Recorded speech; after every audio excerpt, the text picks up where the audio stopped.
സ്വാമി ക്ഷേത്രം പോലെ ദേശീയ തലത്തിലും ശ്രദ്ധിക്കപ്പെടുന്ന ഒരു ക്ഷേത്രം. ഈ പുറത്തുനിന്ന് ഉത്തരേന്ത്യക്കാരും വിദേശികളൊക്കെ വരുന്നൊരു സ്ഥലത്ത് സ്ത്രീകൾക്ക് കിടക്കണമെന്നുണ്ടെങ്കിൽ ഈ കാൽശരായി പാടില്ല, ഒരു ഒറ്റമുണ്ട് ധരിക്കണം എന്നുള്ള ആ ഒരു പഴയ ആചാരമുണ്ടോ അല്ലോ. ഈ ഷർട്ടിനൊപ്പം ഇത്തരം സ്ത്രീകളെ സംബന്ധിച്ചിടത്തോളം അത്തരം ആചാരങ്ങൾ ഇതിനൊപ്പം മാറണ്ടേ? തീർച്ചയായിട്ടും. ഞാൻ ഒരിക്കലും ഒരു സംഘം ആളുകളുമായിട്ടൊരു ക്ഷേത്രത്തിൽ ഗുരുവിൻ്റെതായിട്ട് പറയപ്പെടാവുന്ന ഒരു ക്ഷേത്രത്തിൽ ചെന്നപ്പോൾ അവിടെ എൻ്റെ കൂടെയുള്ള ഈ സ്ത്രീജനങ്ങൾ ചുരിദാർ ധരിച്ചിരുന്നു. അപ്പോൾ ആ ചുരിദാറും കൊണ്ട് അവിടെ കയറാൻ പാടില്ല എന്ന് വിലക്കുകയുണ്ടായി. എനിക്ക് വാസ്തവത്തിൽ അത് വലിയൊരു വിഷമം തോന്നി. ഇപ്പോൾ ആ വിലക്കുകൾ മാറിയിട്ടുണ്ടെന്ന് തോന്നുന്നു. ഈ പത്മനാഭസ്വാമി ക്ഷേത്രത്തിലെ ആ ആചാരം ഇപ്പോഴുമുണ്ട്. ഈ ചുരിദാർ ധരിച്ചിട്ട് പോകാൻ കഴിയില്ല എന്ന് പത്മനാഭസ്വാമി ക്ഷേത്രം എന്ന് പറയുമ്പോൾ നമ്മുടെ ഏറ്റവും പ്രധാനപ്പെട്ട ക്ഷേത്രങ്ങളിൽ ഒന്നായിട്ട് വരുന്നു. അപ്പോൾ ഈ ഷർട്ടിനൊപ്പം ഇത് പറയാൻ ആരുമില്ല, അതുകൊണ്ടാണ് ആ ഭാഗത്ത് നിന്ന് ചോദിക്കണമല്ലോ, അതും മാറണം എന്നുള്ള അഭിപ്രായം. അങ്ങനെ ഒരു വസ്ത്രധാരണം ചെയ്തത് കൊണ്ടോ ഒരു മുണ്ടെടുത്ത് കയറിയത് കൊണ്ടോ അതിൻ്റെ അടിയിൽ പാലിട്ട് മുണ്ടിട്ടുകൊണ്ട് കയറിയത് കൊണ്ട് കൊടുത്തോണ്ട് കയറിയത് കൊണ്ട് എന്തെങ്കിലും പ്രത്യേകമായിട്ടുള്ള ഐശ്വര്യമോ അഭിവൃദ്ധിയോ അനുഗ്രഹമോ ലഭിക്കുമോ? അങ്ങനെ ലഭിക്കുമെന്ന് ആരെങ്കിലും കരുതുന്നുണ്ടെങ്കിൽ അതൊരു വലിയൊരു അന്ധവിശ്വാസമല്ലേ വാസ്തവത്തിൽ. ഈ പത്മനാഭസ്വാമി ക്ഷേത്രത്തെക്കാളും ഒക്കെ പ്രശസ്തി നേടിയതാണ് മധുര മീനാക്ഷി ക്ഷേത്രം. അതുപോലെ വടക്കേ ഇന്ത്യയിലേക്ക് പോയി കഴിഞ്ഞാൽ വലിയ ക്ഷേത്രങ്ങൾ, അവിടെയൊക്കെ വസ്ത്രം ധരിച്ചുകൊണ്ട് ക്ഷേത്രത്തിനകത്ത് കയറി വിഗ്രഹത്തെ സ്പർശിച്ച് അവിടെ അഭിഷേക നിവേദ്യാദികൾ സമർപ്പിക്കാനുള്ള സൗകര്യമുണ്ട്. അവിടെയൊന്നും ആത്മീയ ചൈതന്യത്തിനൊന്നും ഒരു കുറവും സംഭവിച്ചതായിട്ട് അഭിപ്രായമില്ല. ആധ്യാത്മികമായിട്ട് കാണുന്നതിനൊപ്പം തന്നെ ഗുരുവിൻ്റെ ഒരു പാത എന്ന് പറയുന്നത് ആ സമയത്തുള്ള എല്ലാ അനാചാരങ്ങൾക്കുമെതിരെ ശക്തമായിട്ട് ശബ്ദമുയർത്തുന്ന ഒരു കാര്യം കൂടിയായിരുന്നല്ലോ. ശിവഗിരി മഠവും അതുപോലെ പ്രോആക്റ്റീവായിട്ട് നിലപാടുകൾ എടുക്കണ്ടേ? ഞാൻ ഉദ്ദേശിച്ചത് ശബരിമല സ്ത്രീ പ്രവേശനം അടക്കമുള്ള വിഷയങ്ങളിലൊക്കെ വലിയ വിവാദങ്ങളും ചർച്ചകളും ഉണ്ടായപ്പോൾ പക്ഷേ മഠം അതിൽ നിന്നൊക്കെ മാറി നിൽക്കായിരുന്നു, വലിയ പ്രതികരണങ്ങളൊന്നും. ശബരിമലയിലെ സ്ത്രീ പ്രവേശനത്തിന് ശിവഗിരി മഠം അനുകൂലമായിരുന്നു. ഗുരു പരമ്പരയിൽപ്പെട്ട ഗുരു നിത്യചൈതന്യതി അവിടെ സ്ത്രീകൾക്ക് പ്രവേശനം കൊടുക്കണമെന്ന് മുൻപ് തന്നെ അഭിപ്രായപ്പെട്ടിരുന്നു. ഞാനും അഭിപ്രായം തന്നെ വെച്ചു പുലർത്തി. പിന്നെ അതൊരു സംഘർഷത്തിലേക്ക് പോകുന്നതിന് വേണ്ടിയുള്ള പ്രചരണ വേലയ്ക്കൊന്നും ഞങ്ങൾ ഇറങ്ങി തിരിച്ചില്ല. എനിക്ക് എപ്പോഴും ഉള്ളത് ഈ ശബരിമലയിൽ സ്ത്രീകൾക്ക് പ്രവേശനം കൊടുക്കണമെന്ന് തന്നെയാണ്. പക്ഷെ അത് ശബരിമലയിൽ വലിയ ഭക്തജന തിരക്കാണ്. ഒരു പ്രത്യേക കാലത്ത് സ്ത്രീകൾക്ക് പ്രവേശനം കൊടുക്കുക, ആ സമയത്ത് പുരുഷന്മാർ അങ്ങോട്ട് പോകണ്ട. അത് കഴിഞ്ഞാൽ പിന്നീട് പുരുഷന്മാർ പോകട്ടെ. അവിടെ സ്ത്രീകൾ ചെന്നു കഴിഞ്ഞാൽ അവിടുത്തെ ആത്മീയ ചൈതന്യത്തിന് കുറവ് സംഭവിക്കുമെന്നൊക്കെ ഉള്ളത് കേവലമായൊരു വിശ്വാസം മാത്രമാണ്. കാരണം എത്രയോ അയ്യപ്പ ക്ഷേത്രങ്ങളിൽ സ്ത്രീകൾ ദർശനം ചെയ്യുന്നു. ഇനി ശബരിമലയിൽ തന്നെ എത്രയോ ചെറുപ്പക്കാരായ സ്ത്രീകൾ പോയിട്ടുണ്ട്. കൊട്ടാരത്തിലെ തമ്പുരാട്ടിമാരൊക്കെ പോയിട്ടുണ്ട്. അവിടെ പോകുന്നവരെല്ലാം ഒരു നിശ്ചിതമായ പ്രായത്തിനപ്പുറത്തുള്ളവരാ പോകുന്നതെന്നൊക്കെ അങ്ങനെ ധരിച്ചു വച്ചിരിക്കുന്നെന്ന് മാത്രമേ ഉള്ളൂ. ചെറുപ്പക്കാരായ ആളുകളും ധാരാളം അവിടെ ഇടയ്ക്കിടയ്ക്ക് പോയിട്ടുണ്ട്. അതാണ് ഹൈന്ദവ ക്ഷേത്രങ്ങളിൽ കാലോചിതമായ മാറ്റം വരണമെന്ന സ്വാമി സച്ചിദാനന്ദയുടെ വാക്കുകൾ ഇക്കാലത്ത് ഏറെ ചർച്ച ചെയ്യപ്പെടുന്ന സമയത്താണ് Q18 അദ്ദേഹത്തിന്റെ വളരെ പ്രധാനപ്പെട്ട ഗൗരവതരമായ ഈ പ്രതികരണം. ഇന്ന് രാത്രി 9:30 Q18 അഭിമുഖത്തിന്റെ പൂർണ്ണരൂപം പ്രേക്ഷകരിലേക്ക് എത്തും. മറ്റു വാർത്തകളിലേക്ക് പോവുകയാണ്. പെരിയാർ ഇരട്ട കൊലപാതക കേസിലെ ശിക്ഷാവിധി റദ്ദാക്കണമെന്നാവശ്യപ്പെട്ട് 4 CPM നേതാക്കൾ നൽകിയ അപ്പീൽ ഹൈക്കോടതി ഇന്ന് പരിഗണിക്കും. അപ്പീലിൽ അന്തിമ തീരുമാനമെടുക്കുന്നതുവരെ ശിക്ഷാവിധി നടപ്പാക്കുന്നത് തടയണമെന്നും ജാമ്യം നൽകണമെന്നും ആവശ്യപ്പെട്ട് നൽകിയ ഉപഹർജിയും ഇന്ന് ഹൈക്കോടതിയുടെ പരിഗണനയ്ക്ക് വരും. നവമി ദിനേശാണ് കൊച്ചിയിൽ നിന്ന് വിവരങ്ങളുമായി ചേരുന്നത്. Navami, good morning. ഇന്നിപ്പോൾ ഈ കേസ് ഹൈക്കോടതിയുടെ പരിഗണനയ്ക്ക് വരുമ്പോൾ എന്താണ് പ്രതീക്ഷിക്കേണ്ടത്?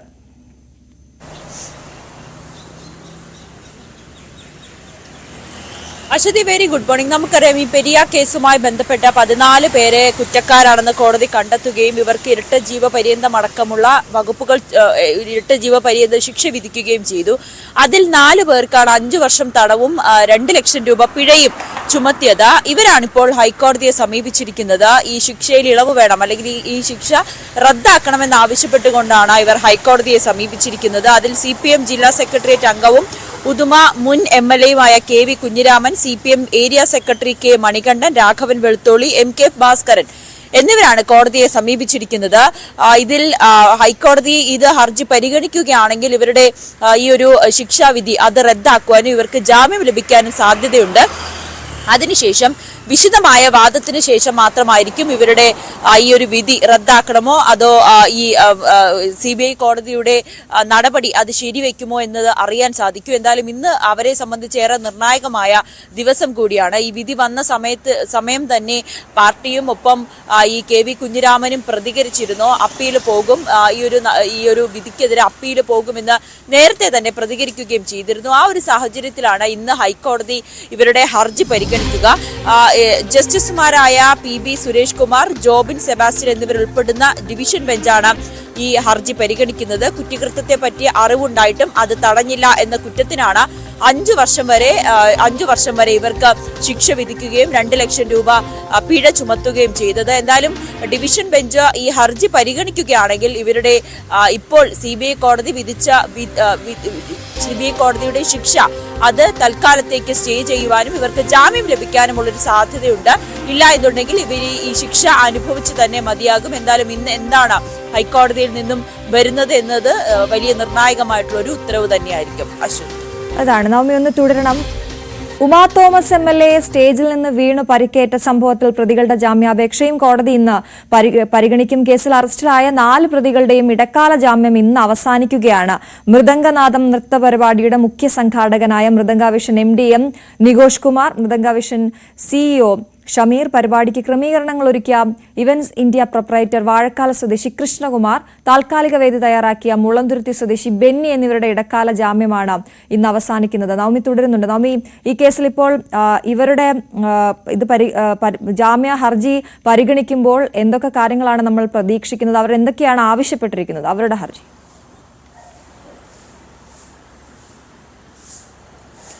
അശ്വതി, ഇന്നലെ ഹൈക്കോടതി ഈ വിഷയം എടുത്തപ്പോൾ വലിയ രൂക്ഷമായിട്ടുള്ളൊരു വിമർശനമായിരുന്നു ഈ മൃദംഗാവിഷനെതിരെ ഉന്നയിച്ചത്. ഒരാൾ വീണ് പരിക്കേറ്റിട്ടും എന്തുകൊണ്ടാണ് ആ പരിപാടി നിർത്തിവെക്കാതെ അത് തുടങ്ങിയത്, എന്തിനാണ് കുട്ടികളിൽ നിന്നും ഇത്രയേറെ വലിയ തുക ഈടാക്കിയത് എന്ന രൂക്ഷ വിമർശനം ഹൈക്കോടതി ഇന്നലെ ഉന്നയിച്ചിരുന്നു. ആ ഒരു സാഹചര്യത്തിലാണ് ഇന്നിപ്പോൾ ഹർജി പരിഗണിക്കുന്നത്. എറണാകുളം 1ാം ക്ലാസ് ജുഡീഷ്യൽ മജിസ്ട്രേറ്റ് കോടതിയായിരിക്കും ഇവരുടെ ഹർജി പരിഗണിക്കുക. ഇതിനു മുൻപ് തന്നെ ഇവർക്ക് മുൻകൂർ ജാമ്യം നൽകുന്ന സാഹചര്യമുണ്ടായി. ഇന്നിപ്പോൾ ഈ ജാമ്യം നൽകുന്ന ഇന്ന് അവസാന ദിവസമാണ്. ഇനിയിപ്പോൾ ഇവരെ ഇന്ന് ഹർജി പരിഗണിക്കുമ്പോൾ എന്തൊക്കെ കാര്യമായിരിക്കും പോലീസ് കോടതിയെ അറിയിക്കുക എന്നുള്ളതാണ് ഏറ്റവും പ്രധാനം. എന്തായാലും ജാമ്യമില്ലാ വകുപ്പ് പ്രകാരമുള്ള കേസുകളാണ് ഇവർക്കെതിരെ ചുമത്തിയിരിക്കുന്നത് എന്ന് കൂടി ഇന്ന് അന്വേഷണ സംഘം കോടതിയെ അറിയിക്കുന്ന സാഹചര്യമുണ്ടാകും. ഇവരെ നേരത്തെ തന്നെ പോലീസ് വിശദമായി ചോദ്യം ചെയ്തതിനു ശേഷമായിരുന്നു അറസ്റ്റ് രേഖപ്പെടുത്തുകയും ഒക്കെ ചെയ്തത്. പക്ഷെ അതിൽ ഈ ഓസ്കാർ ഇവന്റ്സിന്റെ ഉടമ ജനീഷിനെ ചോദ്യം ചെയ്തിട്ടില്ല, അയാളെ അറസ്റ്റും ചെയ്തിട്ടില്ല. ആരോഗ്യ പ്രശ്നങ്ങളാൽ ആശുപത്രിയിലാണെന്നൊരു വിശദീകരണമാണ് അന്വേഷണ സംഘത്തിന് മുന്നിൽ നൽകിയത്.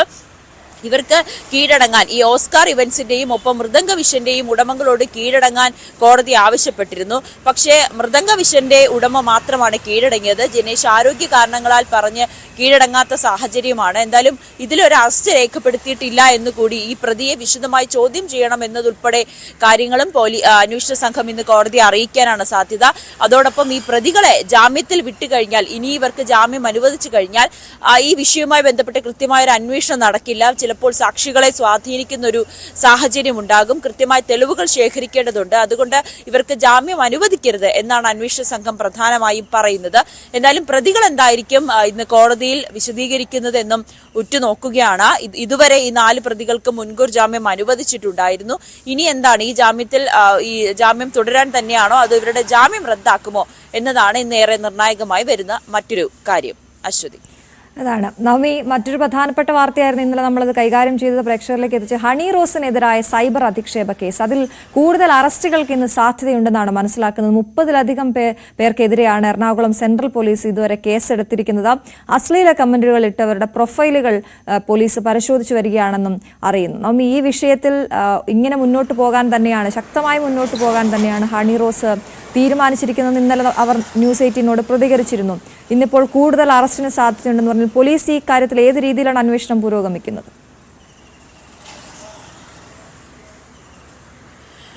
അശ്വതി, ആദ്യമായിട്ടായിരിക്കും ഒരു പരാതി നൽകിയതിന്റെ മണിക്കൂറുകൾക്കകം തന്നെ ആദ്യ അറസ്റ്റ്, അതും ഈ സൈബർ ആക്രമണത്തിന്റെ പേരിൽ ഒരു അറസ്റ്റ് ഇത്രയും വേഗം നടത്തുന്നത് ആദ്യമായിട്ടായിരിക്കും. എന്തായാലും സെൻട്രൽ പോലീസ് മണിക്കൂറുകൾക്കകമാണ് ഹണി റോസിന്റെ പരാതി പരിഗണിച്ച് അതിൽ ആദ്യത്തെ അറസ്റ്റ് രേഖപ്പെടുത്തിയത്.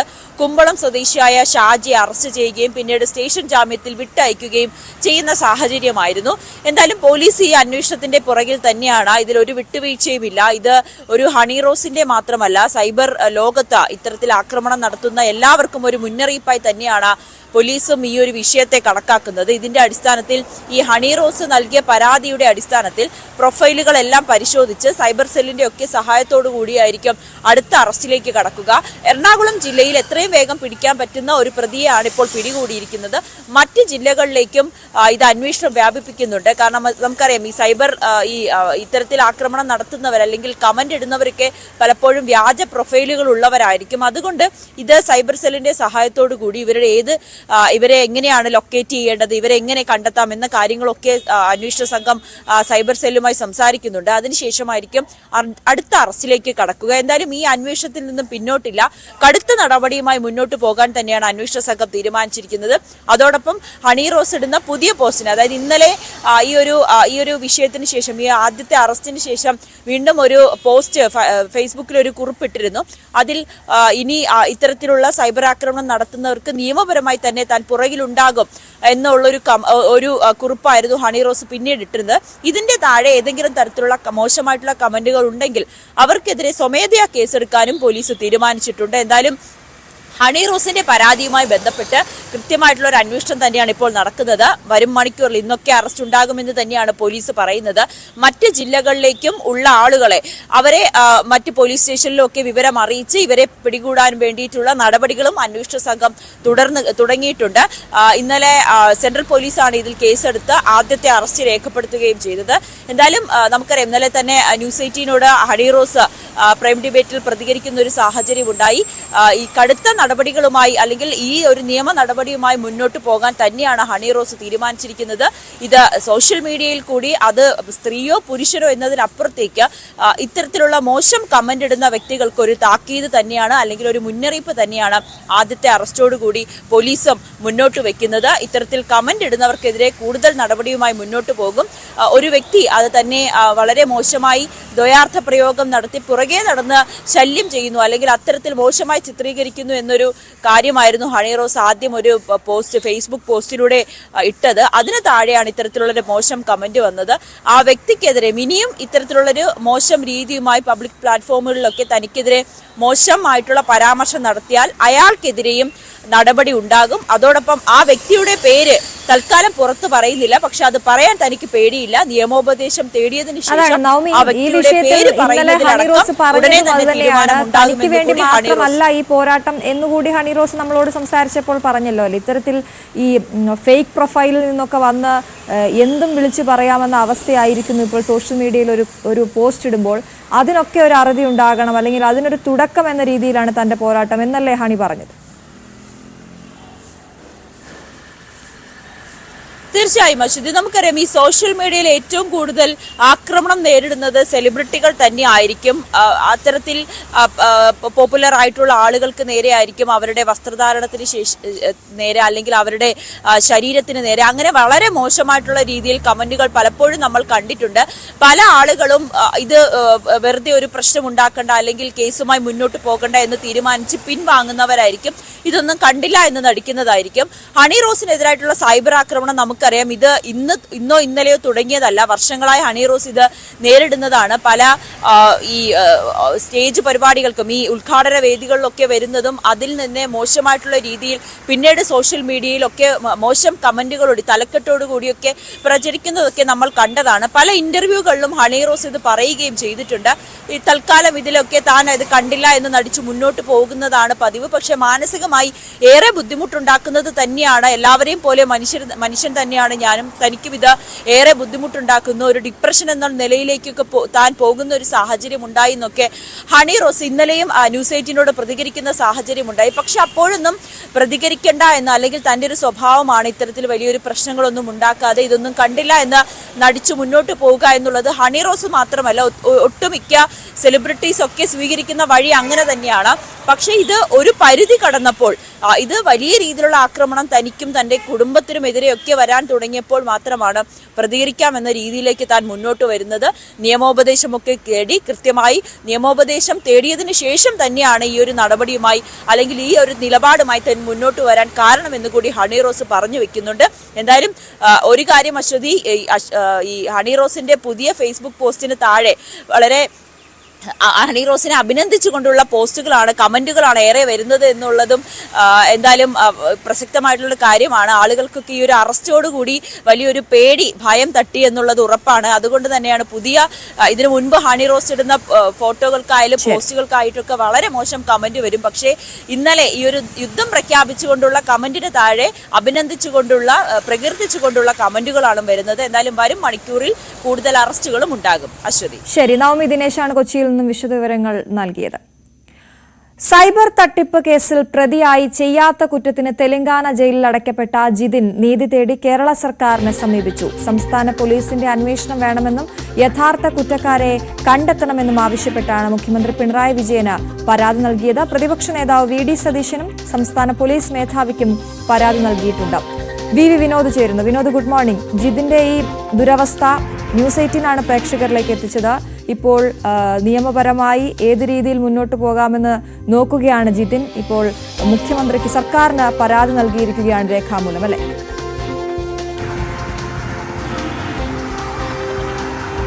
അശ്വതി, ഒരുപക്ഷെ ഒരു ചെറിയ കാര്യം എന്ന് കരുതി വിട്ടുകളയുന്ന സംഭവം അത് നമ്മുടെ ജീവിതത്തിൽ എത്രമാത്രം ആഘാതം സൃഷ്ടിക്കും എന്നത് വ്യക്തമാക്കുന്നതായിരുന്നു ന്യൂസ് 18 വാർത്ത. നമ്മുടെ പ്രതിനിധി വി അരുണാണ് ഈ വാർത്ത പുറത്തു കൊണ്ടുവന്നത്.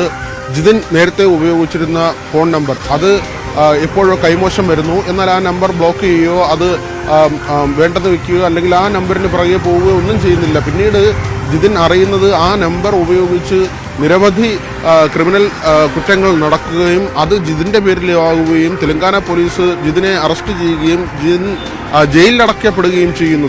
ചെയ്യാത്ത കുറ്റത്തിനാണ് ഇങ്ങനെ ജയിലിലാകുന്നത്. ഈ വാർത്തയാണ് നമ്മൾ പുറത്തുവിട്ടത്. ഈ വാർത്ത പുറത്തു വന്നതിന് പിന്നാലെ വളരെ ഗൗരവത്തിലുള്ള ചർച്ചയാണ് സംസ്ഥാനത്ത് നടന്നത്. സംസ്ഥാനത്ത് മാത്രമല്ല, രാജ്യമാകെ തന്നെയും വളരെ ഗൗരവ സ്വഭാവത്തിൽ തന്നെയാണ് ഈ വാർത്ത വിലയിരുത്തുന്നത്, അല്ലെങ്കിൽ അതിൻ്റെ ഒരു ഗൗരവ സ്വഭാവം മനസ്സിലാക്കുന്നത്. ഈ ഒരു ഘട്ടത്തിൽ ജിതിൻ മുഖ്യമന്ത്രിക്ക് പരാതി നൽകിയിട്ടുണ്ട്. അതായത് താൻ ചെയ്യാത്ത തെറ്റിനാണ് ജയിലിലാകുന്നത്, ഇതിൽ കൃത്യമായ അന്വേഷണം വേണം, ആരാണ് കുറ്റം ചെയ്തത്, ഇതിൽ ക്രിമിനൽ ആരാണ് എന്ന കാര്യം കണ്ടെത്തണമെന്നാവശ്യപ്പെട്ടാണ് ജിതിൻ്റെ പരാതി. ഇത് സംബന്ധിച്ച് പ്രതിപക്ഷ നേതാവും കത്ത് നൽകിയിട്ടുണ്ട് DGPക്ക്.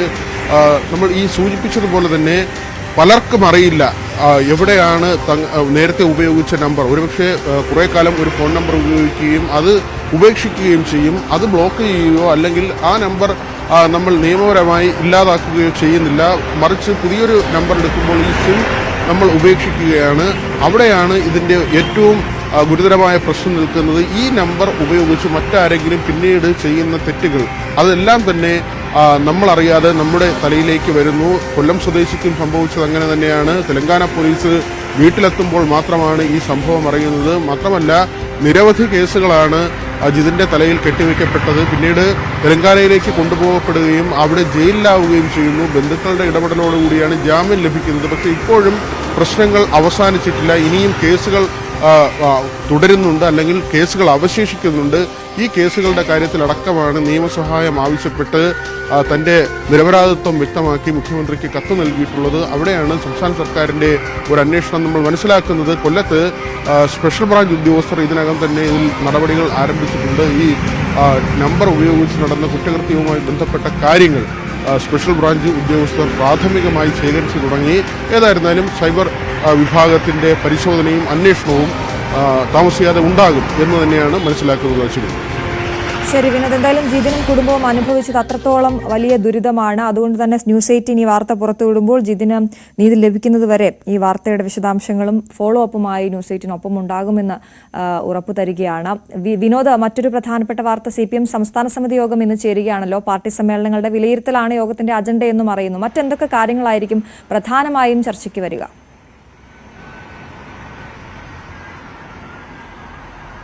അശ്വതി, പ്രധാനമായും പാർട്ടി സമ്മേളനങ്ങളുടെ വിലയിരുത്തലാണ്. ഇതുമായി ബന്ധപ്പെട്ട റിപ്പോർട്ട് കഴിഞ്ഞ ദിവസത്തെ സംസ്ഥാന സെക്രട്ടേറിയറ്റിൽ അതിന്റെ കരട് തയ്യാറായിരുന്നു. ഇനി അതിന്മേൽ വിശദമായ പരിശോധന അല്ലെങ്കിൽ ആ തരത്തിലുള്ള ചർച്ചകളാണ് സംസ്ഥാന സമിതി യോഗത്തിൽ ഉണ്ടാവുക. ഏതായിരുന്നാലും ഈ പാർട്ടി സമ്മേളനങ്ങൾ സംബന്ധിച്ച് വലിയ തർക്കങ്ങൾ പലയിടങ്ങളിലും ഉണ്ടായി.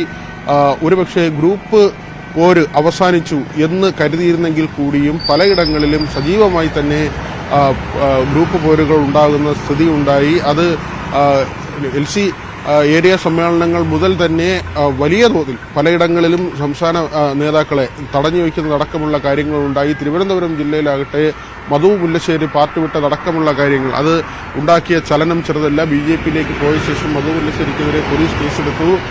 ഇപ്പോഴും BJPയുടെ പ്രതിഷേധം നടക്കുന്നുണ്ട്. മംഗലപുരം പോലീസ് സ്റ്റേഷനിലേക്ക് കഴിഞ്ഞ ദിവസവും മാർച്ചുണ്ടായിരുന്നു. ഇത്തരം കാര്യങ്ങളടക്കമുള്ളവ വിലയിരുത്തും. പാർട്ടിയിൽ പ്രധാനമായും പാർട്ടിയിൽ സജീവമായി പ്രവർത്തിക്കുന്ന നേതാക്കൾ, അവർക്ക് ഏതെങ്കിലും തരത്തിലുള്ള വ്യതിയാനമുണ്ടോ, അവർ മറ്റു പാർട്ടികളുമായി അടുക്കുന്നുണ്ടോ, ഏതെങ്കിലും തരത്തിൽ അഴിമതി നടത്തുന്നുണ്ടോ തുടങ്ങിയ കാര്യങ്ങളൊക്കെ വിശദമായി പരിശോധിക്കേണ്ടതുണ്ട്. മധു മുല്ലശ്ശേരിയുടെ കാര്യത്തിൽ തന്നെ പ്രധാനമായും നേതൃത്വത്തിന് വീഴ്ച പറ്റിയെന്ന സ്വയം വിമർശനമാണ് നേരത്തെ ഉണ്ടായത്. കാരണം മധു മുല്ലശ്ശേരിയുടെ മാറ്റം അറിയാൻ കഴിയാതെ പോയി എന്ന ഒരു പ്രധാനപ്പെട്ട കാര്യം അത് സ്വയം വിമർശനമായി തന്നെ ഉയർന്നു വരികയും ചെയ്തു. അത്തരത്തിൽ പൊതുവിൽ ചർച്ചകൾ നടക്കാനുള്ള സാധ്യത, അതിനപ്പുറത്തേക്ക് പെരിയ കൊലക്കേസിൽ ശിക്ഷിക്കപ്പെട്ടവരുമായി ബന്ധപ്പെട്ട കാര്യങ്ങൾ, അവിടെ CPM എടുത്ത നിലപാട്, തുടർന്ന് ഇനി എടുക്കേണ്ട നിലപാടുകൾ, ഇത്തരം കാര്യങ്ങൾ തീർച്ചയായും ചർച്ചയായി വരുമെന്നാണ് കരുതുന്നത്. ഈ തരത്തിലുള്ള കാര്യങ്ങൾ, അതിനപ്പുറത്തേക്ക് തദ്ദേശ തെരഞ്ഞെടുപ്പിലേക്ക് പോവുകയാണ്. ഇതിനകം തന്നെ മുന്നൊരുക്കങ്ങളായിട്ടുണ്ട്. PV അൻവറിന്റെ അറസ്റ്റ്, അതുണ്ടാക്കുന്ന ചലനം എന്താകും എന്നത് സംബന്ധിച്ചുള്ള ഒരുപക്ഷെ ചർച്ചകളും വന്നേക്കും. കാരണം PV അൻവറിനെ അറസ്റ്റ് ചെയ്യുകയും വളരെ പെട്ടെന്ന് തന്നെ PV അൻവറിന് ജാമ്യം ലഭിക്കുകയും ചെയ്യുന്ന സ്ഥിതിയുണ്ടായി. ഇങ്ങനെ ഒരു അറസ്റ്റ് വേണമോ എന്നത് സംബന്ധിച്ചുള്ള ചർച്ചകൾക്ക് ഇടവരുത്തിയേക്കാം, അല്ലെങ്കിൽ ആ നിലയ്ക്കുള്ള ചർച്ചകളിലേക്ക് കാര്യങ്ങൾ പോയേക്കാം. പ്രധാനമായും ഇനി തദ്ദേശ തെരഞ്ഞെടുപ്പിലേക്ക് കാര്യങ്ങൾ പോവുകയാണ്. നിയമസഭാ തെരഞ്ഞെടുപ്പിന് തൊട്ട് മുൻപുള്ള തിരഞ്ഞെടുപ്പാണ്. അവിടെ എങ്ങനെ ജനക്ഷേമകരമായ കാര്യങ്ങൾ നടപ്പാക്കാം, ജനങ്ങൾക്കിടയിൽ എങ്ങനെ കൂടുതൽ ശക്തമായി പ്രവർത്തിക്കാം തുടങ്ങിയ കാര്യങ്ങളും ഒരുപക്ഷെ ഈ നേതൃയോഗത്തിൽ ഉയർന്നു വരുന്ന വിഷയങ്ങളുടെ ഭാഗമായി ചർച്ചയ്ക്ക് വന്നേക്കുമെന്നാണ് കരുതുന്നത്. ശരി, VV വിനോദാണ് തിരുവനന്തപുരത്ത് നിന്നും വിവരങ്ങൾ നൽകിയത്. PV അൻവർ ഇന്ന് രാവിലെ മാധ്യമങ്ങളെ കാണുമെന്നാണ് അറിയുന്നത്. രാവിലെ 9-ന് ഒതായിലെ വസതിയിലാണ് അദ്ദേഹം മാധ്യമങ്ങളെ കാണുന്നത്. ഇന്നലെ ജയിൽ മോചിതനായ അൻവറിന് പ്രവർത്തകർ സ്വീകരണവും നൽകിയിരുന്നു. പ്രതിപക്ഷ നേതാവ് VD സതീശൻ അടക്കമുള്ള നേതാക്കൾ അൻവറിനെ അറസ്റ്റ് ചെയ്തതിനെ എതിരെ രംഗത്ത് വരികയും ചെയ്തിരുന്നു. CB അനുമോദ് വിവരങ്ങളുമായി ചേരുന്നു. അനുമോദ്, ഇന്നലെ ജയിൽ മോചിതനായ ശേഷം മാധ്യമപ്രവർത്തകരെ കണ്ടപ്പോഴും അൻവർ ചില പരാതികളൊക്കെ പറഞ്ഞിരുന്നു. ജയിലിൽ ഒരു തലയണ പോലും തനിക്ക് ലഭിച്ചിരുന്നില്ല എന്ന് പറയുന്നു. ഒപ്പം ഇതൊരു തുടക്കം മാത്രമാണ്, പോരാട്ടം ഇനി അങ്ങോട്ട് ശക്തമായി തന്നെ മുന്നോട്ട് പോകുമെന്നും ഇതൊരു ഊർജം പകരുന്നുമെന്നും ഒക്കെ അദ്ദേഹം പറഞ്ഞിട്ടുണ്ട്. അതിനപ്പുറത്തേക്ക് കൂടുതൽ കാര്യങ്ങൾ എന്തെങ്കിലും പ്രതീക്ഷിക്കേണ്ടതുണ്ടോ ഇന്നത്തെ വാർത്താ സമ്മേളനത്തിൽ? അശ്വതി, ജയിലിൽ നിന്നിറങ്ങിയ അൻവർ തന്റെ രാഷ്ട്രീയ നിലപാട് പ്രഖ്യാപിക്കുകയായിരുന്നു ഏറ്റവും പ്രധാനപ്പെട്ടതായ കാര്യം. അതായത് ഇതുവരെ അദ്ദേഹം പറഞ്ഞതുപോലെയല്ല, ഇനി മുതൽ താൻ UDF-നൊപ്പമാകുമെന്ന് അദ്ദേഹം സംശയങ്ങൾക്കിടയില്ലാത്ത രീതിയിൽ പ്രസ്താവന നടത്തുകയായിരുന്നു. താൻ ഉപാധികളില്ലാതെ UDF-നൊപ്പം നിൽക്കാൻ തീരുമാനിച്ചിരിക്കുന്നു. പിണറായി സർക്കാർ ഇനി വരുന്നത് തടയാൻ വേണ്ടിയാണ് താൻ ഈ കാര്യങ്ങൾ ചെയ്യുന്നത് എന്നൊരു കാര്യമാണ് അദ്ദേഹം വ്യക്തമാക്കിയിട്ടുള്ളത്. എന്നാണെങ്കിലും ഇന്ന് അദ്ദേഹം രാവിലെ 8:30-ക്കായിരിക്കും മാധ്യമങ്ങളെ കാണുക എന്നുള്ളത് ഇപ്പോൾ ഏറ്റവും ഒടുവിലായിട്ട് അറിയാൻ കഴിഞ്ഞിട്ടുള്ളത്. അദ്ദേഹം UDF-ലേക്ക് പോകുന്നു എന്ന് പറഞ്ഞാലും UDF-ന്റെ നിലപാടിൽ ഇപ്പോഴും വ്യക്തമാകേണ്ടതുണ്ട്. UDF-ലെ ഒരു വിഭാഗത്തിന്, പ്രത്യേകിച്ച് കോൺഗ്രസിലെ VD സതീശൻ അടക്കമുള്ളവർക്ക് ഇക്കാര്യത്തോട് മുഴുവൻ യോജിപ്പില്ല എന്നുള്ളതും വ്യക്തമായ കാര്യമാണ്. അപ്പോൾ ആ ഒരു ഘട്ടത്തിൽ എന്തായിരിക്കും തന്നെ പൂർണ്ണമായും സ്വീകരിക്കാൻ തയ്യാറാകാത്ത ഒരു മുന്നണിയുടെ ഭാഗമാകുവാൻ അൻവർ തയ്യാറായത്, അല്ലെങ്കിൽ അതിൻ്റെ പ്രതിഫലനങ്ങൾ എങ്ങനെയാകും എന്നുള്ള കാര്യങ്ങളൊക്കെയാണ് പ്രധാനമായിട്ടും അറിയേണ്ടത്. പ്രത്യേകിച്ച് കോൺഗ്രസിൽ, മലപ്പുറം കോൺഗ്രസിനെ സംബന്ധിച്ച് അൻവറിനെ UDF-ൽ എടുക്കുന്നത് കോൺഗ്രസിന്റെ ഭാഗമാക്കുന്നതിനോട് വലിയ താല്പര്യമില്ല എന്ന് തന്നെയാണ് കോൺഗ്രസ് നേതാക്കളൊക്കെ രഹസ്യമായിട്ടും പരസ്യമായിട്ടുമൊക്കെ പലയിടങ്ങളിൽ വ്യക്തമാക്കിയിട്ടുള്ളത്. സ്വാഭാവികമായിട്ടും ഇതൊക്കെ എങ്ങനെ പ്രതിഫലിക്കുമെന്നുള്ളതാണ് അറിയേണ്ടത്. താൻ UDF-നൊപ്പം എന്ന് അൻവർ പറയുമ്പോഴും UDF നേതാക്കൾ ഇതിനോട് എങ്ങനെ പ്രതികരിക്കുമെന്നുള്ളതും കണ്ടറിയേണ്ടതാണ്.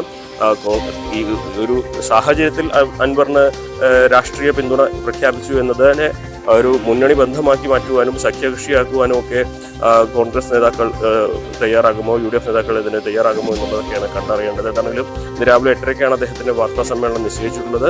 അദ്ദേഹം ഈ ചോദ്യങ്ങൾക്ക്, നമ്മൾ ഉന്നയിക്കുന്ന ചോദ്യങ്ങൾക്ക് അദ്ദേഹത്തിന്റെ ഭാഗത്തുനിന്നുള്ള ഒരു മറുപടി കൂടി ഉണ്ടാകും എന്ന പ്രതീക്ഷയാണ് ഉള്ളത്. അതോടൊപ്പം തന്നെ ഇതുവരെ നടത്തിയ പോലീസ് നടപടികളിൽ അദ്ദേഹം വിശദമായിട്ട് മറ്റെന്തെങ്കിലും കാര്യങ്ങൾ പങ്കുവെക്കുമോ എന്നുള്ളതും കൂടി നമുക്ക് കണ്ടറിയേണ്ടതുണ്ട്. ശരി, എന്തായാലും പുതിയ സമര രീതി അദ്ദേഹം ഇന്ന് വാർത്താ സമ്മേളനത്തിൽ പ്രഖ്യാപിക്കും എന്നാണ് നമ്മൾ മനസ്സിലാക്കുന്നത്. കാത്തിരിക്കാം 9 മണി വരെ എന്താണ് അൻവറിന് പറയാനുള്ളതെന്ന് കേൾക്കാം. CV അനുമോദാണ് വിവരങ്ങൾ നൽകിയത്. മറ്റു വാർത്തകളിലേക്ക് എത്താം ഇടവേളയ്ക്ക് ശേഷം.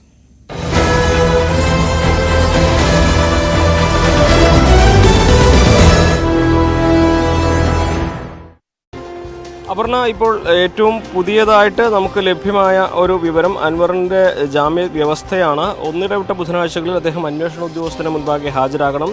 50,000 രൂപയുടെ 2 ആൾ ജാമ്യം, അതുപോലെ തന്നെ പൊതുമുതൽ നശിപ്പിച്ചു എന്ന കുറ്റത്തിൽ 35,000 രൂപ കെട്ടിവെക്കുന്നത്. ഇങ്ങനെ 3 കണ്ടീഷനാണ് അദ്ദേഹത്തിന് മുൻപിൽ ഈ ജാമ്യം നൽകിയപ്പോൾ കോടതി വെച്ചിരിക്കുന്നത്. സാധാരണ മറ്റ് ജാമ്യം നൽകുന്ന ഘട്ടത്തിൽ ഉണ്ടാകുന്ന നിർദ്ദേശങ്ങൾ മാത്രമാണ് ഇതിലുള്ളത്. PDPP വകുപ്പുകൾ പ്രകാരമാണ് ഈ പൊതുമുതൽ നശിപ്പിച്ച കുറ്റത്തിനാണ് 35,000 രൂപ കെട്ടിവെക്കേണ്ടതുള്ളത്. മറ്റ് രണ്ടും സാധാരണ കോടതി ജാമ്യം നൽകുമ്പോൾ മുന്നോട്ട് വയ്ക്കുന്ന വ്യവസ്ഥകൾ തന്നെയാണ്. മറ്റ് കൂടുതൽ വിശദാംശങ്ങൾ ഈ ഉത്തരവിൻ്റെ ഭാഗമായിട്ട് വന്നിട്ടില്ല എന്നുള്ളതും പ്രധാനപ്പെട്ട ഒരു കാര്യമാണ്. പക്ഷേ നേരത്തെ നമ്മൾ സൂചിപ്പിച്ചത് വാദം നടന്നപ്പോൾ അൻവറിൻ്റെ അഭിഭാഷകർ മുന്നോട്ട് വെച്ച കാര്യങ്ങൾ കോടതി അന്വേഷിക്കുകയും പോലീസിൻ്റെ കസ്റ്റഡി അപേക്ഷ നിരാകരിച്ചുകൊണ്ട് കോടതി നടത്തിയ നിരീക്ഷണങ്ങളുമാണ് നമ്മൾ നേരത്തെ പങ്കുവച്ചിരുന്നത്. അതിലേറ്റവും പ്രധാനപ്പെട്ട ഒരു കാര്യം, നേരത്തെ ഈ സംഭവം ഉണ്ടായ സമയം 12:30-ക്ക് കസ്റ്റഡിയിലെടുത്ത 4 പേരുടെ പേരുവിവരങ്ങൾ FIR-ൽ ഇല്ല. അതിനുശേഷം അൻവറിൻ്റെ പേര് മാത്രമാണ് FIR രേഖപ്പെടുത്തിയിട്ടുള്ളത് എന്നുള്ളതാണ്. അത് രാഷ്ട്രീയ ലക്ഷ്യത്തോടെ അൻവറിനെ മാത്രം കൊടുക്കുവാനാണ് എന്ന അൻവറിൻ്റെ അഭിഭാഷകരുടെ വാദം കോടതി അംഗീകരിക്കുന്ന ഒരു കാര്യമാണ് നമുക്കിപ്പോൾ മനസ്സിലാക്കാൻ സാധിച്ചിട്ടുള്ളത്. എന്തുകൊണ്ട് മറ്റുള്ളവരുടെ പേരുകൾ അതിലുണ്ടായിരുന്നില്ല എന്ന ചോദ്യമാണ് കോടതി ആ വാദത്തിനിടെ ഉന്നയിച്ചത്. അതുപോലെ തന്നെ അൻവറിൻ്റെ കസ്റ്റഡിയിൽ വാങ്ങുന്നത് മറ്റു പ്രതികളെ കണ്ടെത്താനാണെന്ന പോലീസിൻ്റെ വാദവും കോടതി അംഗീകരിച്ചില്ല. അത്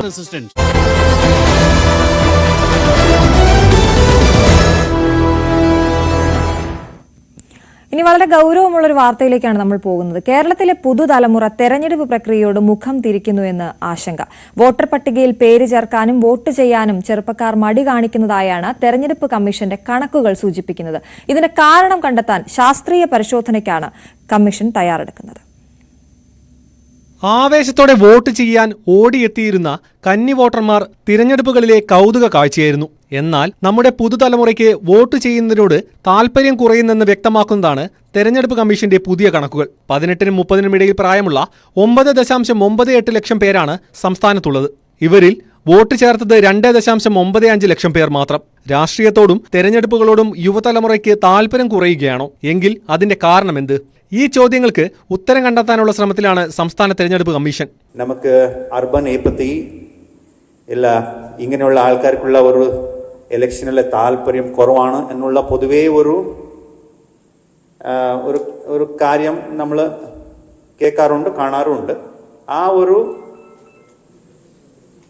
ലെത്താർജി ഏപ്പത്തി എന്താണ് ഈ യൂത്തിനുള്ളത്, അത് നമുക്ക് മാറ്റിയെടുക്കാൻ നമ്മുടെ ഭാഗത്തുനിന്ന് ശ്രമം ഈ വർഷത്തിലെ ഉണ്ടാവും. അതിന്റെ ഭാഗമായിട്ട് കുറെ കാര്യങ്ങൾ നമ്മൾ ചെയ്യാൻ ഉദ്ദേശിക്കുന്നുണ്ട്. വോട്ട് ചേർക്കേണ്ട സമയത്ത് പഠനാവശ്യങ്ങൾക്കും മറ്റുമായി വിദേശത്ത് ചേക്കേറുന്ന ചെറുപ്പക്കാരുടെ എണ്ണം കൂടുകയാണ്. അതൊരു കാരണമായി കണക്കാക്കാം. എന്നാൽ നാട്ടിലുള്ളവരിലും വലിയൊരു വിഭാഗം വോട്ട് ചേർക്കുന്നില്ല. അതിന്റെ കാരണമാണ് കണ്ടെത്തേണ്ടത്. യുവതലമുറയെ തെരഞ്ഞെടുപ്പ് പ്രക്രിയയുടെ ഭാഗമാക്കാൻ ക്യാമ്പസുകളിൽ പ്രചരണ പരിപാടികളും കമ്മീഷൻ നടത്തും. ന്യൂസ് 18 തിരുവനന്തപുരം. ഇനി നമുക്ക് കലോത്സവ വാർത്തകളിലേക്ക് പോകാം.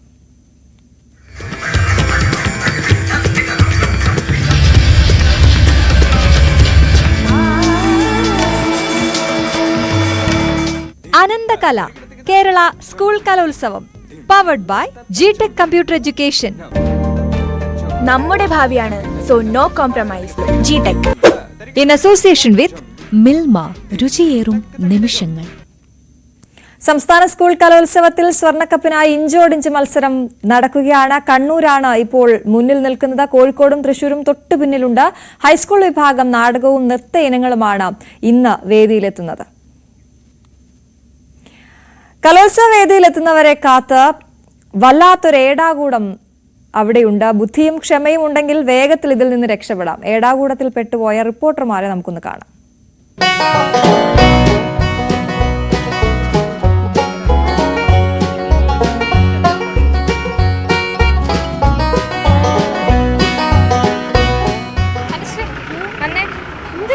ഞാനൊരു ഏടാകൂടത്തിൽ പെട്ടുപോയി.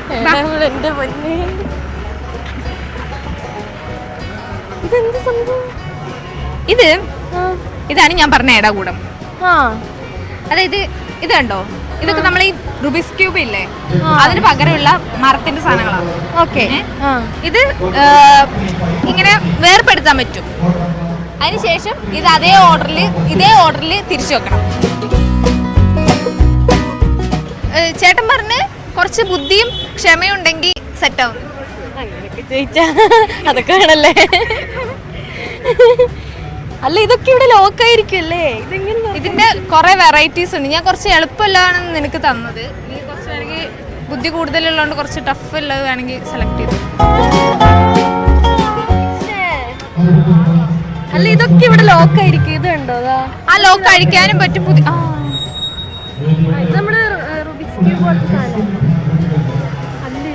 ആണ്. ഇതിങ്ങനെയായിരുന്നു. നീ പഴയ പോലെ ആക്കണം. ഇത് ഞാൻ പഴയ പോലെ ആക്കണം.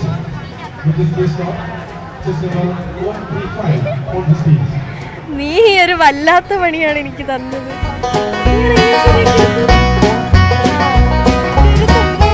പരത്തി വെക്കാനല്ല പറഞ്ഞു, കട്ടുണ്ടാക്കാനാ പറഞ്ഞു. ചേട്ടാ, ഞങ്ങള് രണ്ടാളും ശ്രമിച്ച് നടക്കുന്നില്ല. ചേട്ടന്റെ പേരെന്താ? ഉണ്ണി. എവിടുന്നാ? നാടെവിടെയാ? ജില്ല. തൃശ്ശൂർ ജില്ല. ആറങ്ങോട്ടേരാന്ന്. ഇതൊരു വല്ലാത്ത ഇടകൂടാണല്ലോ. പഴയ കാലത്തെ കളിപൂരനാണ് ഏടാകൂടം എന്നുള്ളത്. എത്ര കാലമായി ഇപ്പൊ ഇത് ഉണ്ടാക്കാൻ? 20 വർഷത്തിന്റെ അടുത്ത് എത്തിയിട്ടുണ്ട്. 20 വർഷത്തിന്റെ. ഇങ്ങനത്തെ എത്ര ഏടാകൂടം ഉണ്ട് ഇപ്പൊ കയ്യില്? 100 എണ്ണത്തിന്റെ അടുത്തുണ്ടാവും. ഇവിടെ കുറച്ചുള്ളൂ. ഇവിടെ 10-20 തര ഉണ്ടാവുള്ളൂ. ഇതിങ്ങനെ ഇങ്ങനെ ഈ കലോത്സവ വേദികളിലൊക്കെ ഇങ്ങനെ വെക്കാനാണോ അതോ വിൽക്കാൻ വേണ്ടിയിട്ടാണ്? ആവശ്യക്കാർക്ക് കൊണ്ടുപോകാം, വാങ്ങിച്ചു കൊണ്ടുപോകാം. താല്പര്യമാണെങ്കിൽ മേടിക്കാൻ കൊണ്ടുപോകും. ചേട്ടൻ ഏതെങ്കിലും ഒന്ന് എനിക്കിപ്പോ ഒന്ന് കാണിച്ചു തരുമോ? ഇത് 6 പീസാണ്. 6 പീസ്. ഇതിന്റെ ലോക്കാണത്. ലോക്ക് എടുത്തു കഴിഞ്ഞാൽ ഈ സ്ക്വയർ ആയിരിക്കും, ഹോള് കാണും. ഒരു പീസ് എടുത്ത് പുറത്തെ പീസ് എടുത്ത് പുറത്ത്. ഈ 5 പീസിന്റെ മുകളിൽ 5 തരം കട്ടിങ് ആണ്. ഒരേ സെയിം കട്ടിങ് അല്ല. കട്ടിങ് കറക്റ്റ് ചെയ്ത് വെച്ചാൽ മാത്രമേ ആ സ്ക്വയർ അതിനകത്ത് വരുള്ളൂ. ശ്രമിച്ചു നോക്കാം. അനുശ്രീ, അടിച്ചെടുക്കാൻ എല്ലാവർക്കും പറ്റും. തിരിച്ച് സെറ്റ് ചെയ്യണം. ഇതിൽ ഞാൻ ഇത് സെറ്റ് ചെയ്യണം.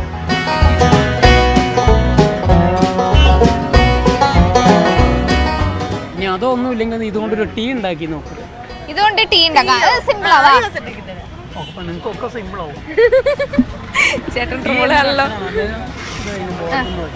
വെച്ചിട്ട് നോക്കി നോക്കാം. അത് താഴെ വീഴും.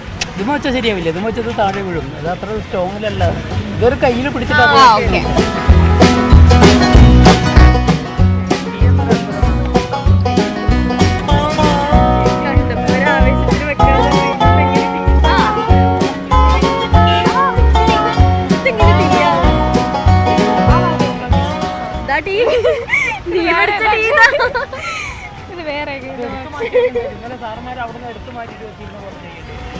ഇതാണോ ടീ? അല്ല, ഞാൻ ആവേശത്തിന് വെച്ചപ്പോ അങ്ങനെ ആയിപ്പോയതാ. കോർണറുകളൊന്നും വരാൻ പാടില്ല. കറക്റ്റ് ആയിരിക്കണം. ഒരു കോർണർ വരുമ്പോൾ 2 പേര് നോക്കിട്ട് ഒരു ടീ പോലും എഴുതാൻ പറ്റുന്നില്ല എന്ന് പറഞ്ഞാൽ നടക്കൂല. എനിക്ക് ബുദ്ധിയൊക്കെ ഉണ്ട്. ബുദ്ധിയിലായിട്ടല്ല, പക്ഷെ എനിക്കത് ബുദ്ധിയുണ്ട്. പിന്നെ നമുക്കിത് ആലോചിക്കാനുള്ള സമയമില്ല. അതുകൊണ്ടാ, വേറൊന്നല്ല. ഏതക്ഷരം? ഞാൻ പഠിച്ച ഇംഗ്ലീഷ് അക്ഷരമാരിൽ ഇങ്ങനെ ഒരു അക്ഷരം ഇല്ല. ഇതിങ്ങനൊന്നല്ലടാ. ഇതെങ്ങനെ ഈ ടീ അങ്ങൊന്ന് വെച്ച് കാണിച്ചു തരുമോ? കണ്ടാൽ വേറൊരു കുഴപ്പം എന്താണെന്നറിയാം. ഒരാൾ വാങ്ങിക്കില്ല ഇതിൻ്റെ ടെക്നിക്ക്. ഇത് വാങ്ങിച്ചിരിക്കുന്ന പിടികിട്ടിയാ പിന്നെ സ്വയം പഠിക്കാനുള്ള താല്പര്യം ഉണ്ടാവും. ശരിയാണ്. അതുകൊണ്ട് കാണിച്ചു തരുന്നതിന് വേണ്ടിയിട്ടുണ്ട്. വീലിഡ് കൊടുത്തു, അവരിത് വാങ്ങിച്ചു കണ്ടു, ഇതൊക്കെ എന്താ വിഷയം, ഇതൊരാൾ വാങ്ങിക്കുക ഒരു ബ്രെയിനായിട്ട് വർക്ക് ചെയ്യില്ല. ശരിയാ അനുശ്രീ, ഞാൻ അതാണ് അത് ഇത് കഴിഞ്ഞിട്ട് ഉപയോഗിച്ച് കണ്ടെത്തണം, അതാണ് ടാസ്ക്.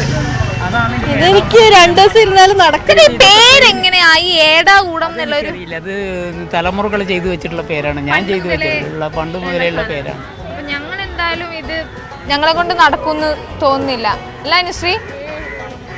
ട്രൈ ചെയ്ത് ഒരു രക്ഷയില്ല. ഒരു ഗെയിം പോലും ഇതില് ഏതെങ്കിലും ഒന്ന് കോൺഫിഡൻസ് ഉണ്ടോ? വേണ്ട. അപ്പൊ നമ്മൾ എന്തായാലും തോറ്റ് പിന്മാറിയിരിക്കുകയാണ്. ചേട്ടാ, ഇതിപ്പോ എത്ര വർഷമായി ചേട്ടൻ ഇതിങ്ങനെ ചെയ്യാൻ തുടങ്ങിയിട്ട്? ഈ മരത്തിലൊക്കെ ചേട്ടൻ തന്നെയാണോ കൊത്തിയെടുക്കുന്നത്? നമ്മൾ തന്നെ നമ്മുടെ ഐഡിയക്ക് ഉണ്ടാക്കുന്നത്. എത്ര വർഷമായി? 20 വർഷമായി. 20 വർഷമായിട്ട് ഇതുണ്ട്. ഇങ്ങനെ കലോത്സവ വേദികള്, ഉത്സവ വേദികൾ അങ്ങനെയൊക്കെയാണോ പോവാറ്? ഉത്സവവേദിക്ക് പോവില്ല, ഗവൺമെന്റ് സ്റ്റാഫിന്റെ പ്രോഗ്രാമൊക്കെ ഉണ്ടെങ്കിൽ മാത്രമേ പോവുള്ളൂ. ഉത്സവവേദിക്കൊന്നും അങ്ങനെ കാര്യമായിട്ട് പോയില്ല. എന്താ സംഗതി വെച്ചാൽ അവിടെ മദ്യപാനികളുടെ കച്ചറയും അടിയും പിടിയൊക്കെ ഉണ്ട്.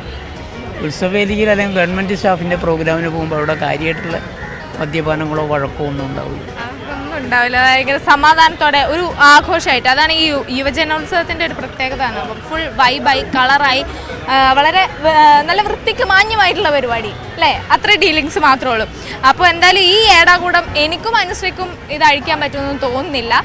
ക്യാമറാമാൻ സന്തോഷിനൊപ്പം ഐഷത്തുൽ ഷംന, ന്യൂസ് 18. ഐഷത്തുൽ ഷംനയും അനുശ്രീയുമാണ് ഏടാകൂടത്തിൻ്റെ അടുത്ത് പോയെന്ന് കാര്യങ്ങൾ നോക്കിയത്. പക്ഷെ ഒന്നും നടന്നില്ല. അവതരണം കൊണ്ടും ചമയം കൊണ്ടും മറ്റു മത്സരങ്ങളിൽ നിന്നും ഏറെ വ്യത്യസ്തമാണ് യക്ഷഗാനം.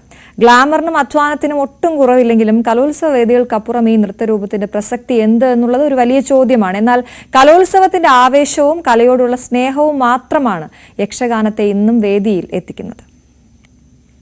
400ഓളം വർഷത്തെ പഴക്കമുള്ള നൃത്തരൂപം ക്ലാസിക്കൽ കലാരൂപങ്ങളുമായി സാദൃശ്യം തോന്നുമെങ്കിലും അടിസ്ഥാനപരമായി ഒരു നാടൻ കല. രാമായണവും മഹാഭാരതവുമൊക്കെ ഇതിവൃത്തങ്ങൾ. തട്ടിൽ കയറാൻ ലക്ഷങ്ങളുടെ ചിലവ്. ഭാഷ കൊണ്ടും വേഷം കൊണ്ടും മുഖത്തെഴുത്തുകൊണ്ടും കളർഫുൾ മത്സരം. 12 ജില്ലകളിൽ നിന്നും മത്സരാർത്ഥികൾ ഉണ്ടെന്നതും നിറഞ്ഞ സദസ്സിന് മുൻപിൽ അവതരിപ്പിക്കാൻ കഴിഞ്ഞു എന്നതുമാണ് ഇത്തവണത്തെ യക്ഷഗാനത്തിന്റെ മാറ്റുകൂട്ടിയത്. തട്ടിൽ കയറുന്ന പല സ്കൂളുകളിലെയും കുട്ടികളാകട്ടെ മാധവൻ മാഷിന്റെ ശിഷ്യരാണ്.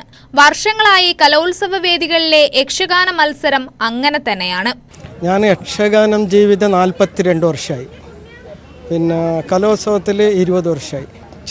എൻ്റെ പ്രശ്നമല്ല, വേറെ ടീമുകാർക്ക് 1,80,000 2 ലക്ഷം വരെ ചിലവ് വാങ്ങുന്ന ആൾക്കാരുണ്ട്. അപ്പോൾ അത്ര ചിലവുണ്ട്. പിന്നെ ഇതിൽ ഏറ്റവും കൂടുതൽ വേദന സഹിക്കുന്ന എൻ്റെ കുട്ടികളാണ്. കിരീടം കെട്ടിയിട്ട് വേദനയുണ്ട്, നല്ലോണം വേദനയുണ്ട്. ക്ഷേത്രങ്ങളിൽ വളരെ ഭക്തിയോടെ അനുഷ്ഠിച്ചു പോരുന്ന കലാരൂപമാണ് യക്ഷഗാനം. കർണാടകയിൽ ഉരുത്തിരിഞ്ഞ നാടോടി കലാരൂപമായതിനാൽ കന്നഡ ഭാഷയിലാണ് ഇത് അവതരിപ്പിക്കേണ്ടത്. സംഭാഷണങ്ങളും സംഗീതവുമൊക്കെ കന്നഡയാണ് എന്നുള്ളത് തന്നെയാണ് ഏറ്റവും വലിയ വെല്ലുവിളി. കുറേ നാൾ പിടിച്ചു പഠിച്ചൊക്കെ എടുത്താൻ. കാരണം അവരുടെ സ്ലാങ് ഒന്ന് തെറ്റിപ്പോയാൽ അർത്ഥം തന്നെ മാറിപ്പോവും. അത് കാരണം ഞങ്ങൾ ഒത്തിരി പ്രയത്നിച്ചു ഇതിനു വേണ്ടി. ഡയലോഗ് പഠിക്കാനാണ് ഏറ്റവും ടഫ്. കാരണം നമ്മുടെ സ്ലാങ്ങും അവർ കന്നഡ പറയുമ്പോൾ അക്ഷരങ്ങൾ മാറുമ്പോഴത്തേനും അർത്ഥം മാറിപ്പോവും. അപ്പോൾ വേറെ പല വാക്കുമാവും. അപ്പം ഡയലോഗാണ് പാട്. ചമയം മുതൽ അവതരണം വരെ ഏറെ പ്രയാസമാണ് യക്ഷഗാനത്തിന്റെ ഒരുക്കങ്ങൾക്ക്. എന്നാൽ കേരളത്തിൽ കാസർഗോഡ് മാത്രം ഇന്ന് പ്രചാരത്തിലുള്ള യക്ഷഗാനം ഇന്നും നിലനിൽക്കുന്നത് തന്നെ കലോത്സവ വേദികളിലൂടെയാണ്, കലോത്സവങ്ങളിൽ മാത്രമാണ്.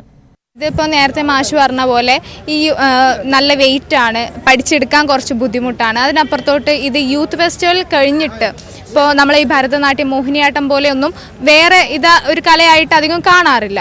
അപ്പോൾ ഈ യൂത്ത് ഫെസ്റ്റിവലിന് വേണ്ടി മാത്രം ഇത്രയും എക്സ്പെൻസ് അല്ലെങ്കിൽ ഇത്രയും എഫേർട്ട് എടുത്ത്, അപ്പോൾ അതിലെന്തെങ്കിലും ഇപ്പോൾ ടീച്ചേഴ്സിൻ്റെ ഒക്കെ സപ്പോർട്ട് കാരണം നമ്മളിങ്ങനെ കയറി പോകുന്നു. സാറ് വന്ന് പഠിപ്പിച്ച പാരൻസ് എല്ലാവരും കൂടെ സപ്പോർട്ട് ചെയ്തുകൊണ്ടാണ് ഞങ്ങളിങ്ങനെ. കഴിഞ്ഞ വർഷം ഞങ്ങൾ സ്റ്റേറ്റ് വരെ വന്നതാണ്. അപ്പം ഈ വട്ടവും ഞങ്ങളോട് പറഞ്ഞു. അപ്പം ഞങ്ങൾ ഫുൾ കോൺഫിഡൻസ് വന്നതാണ്. ഈ ഒരു ആർട്ടിനോടുള്ള ഇഷ്ടം കൊണ്ട് തന്നെയാണോ എപ്പോഴും ഇതിന് വേണ്ടി തന്നെ, ഈ യക്ഷകലയ്ക്ക് വേണ്ടി തന്നെ ഇതിനോടുള്ള ഇഷ്ടവും ഒരു ഇത് ഉള്ളതുകൊണ്ടാണ് ഞങ്ങൾ പോകുന്നത്. വെറൈറ്റി ആയതുകൊണ്ട് അപ്പോൾ പെട്ടെന്ന് ആൾക്കാർ ശ്രദ്ധിക്കുമല്ലോ, അതുകൊണ്ട് ഞങ്ങൾ പോകുന്നത്. ഓക്കെ, അപ്പോൾ അതാണ് ഇവർക്ക് സ്റ്റേജ് കയറാനുള്ള സമയമായി. യൂത്ത് ഫെസ്റ്റിവലിനപ്പുറം ഇത്രയും എഫേർട്ട് എടുത്തിട്ടും ഇത്രയും എക്സ്പെൻസ് ആയിട്ടും ഒക്കെ യൂത്ത് ഫെസ്റ്റിവലിനപ്പുറം ഇത്ര മത്സരങ്ങളൊന്നും പിന്നീട് വേദികൾ കാണുന്നില്ല എന്നതൊരു സങ്കടമുള്ള കാഴ്ച തന്നെയാണ്. എന്തായാലും അതാണ് യക്ഷഗാനത്തിൻ്റെ യൂത്ത് ഫെസ്റ്റിവൽ കലോത്സവ വിശേഷങ്ങൾ. ക്യാമറാമാൻ സന്തോഷിനൊപ്പം ആഴ്ചത്തിൽ ഷംന, ന്യൂസ് 18.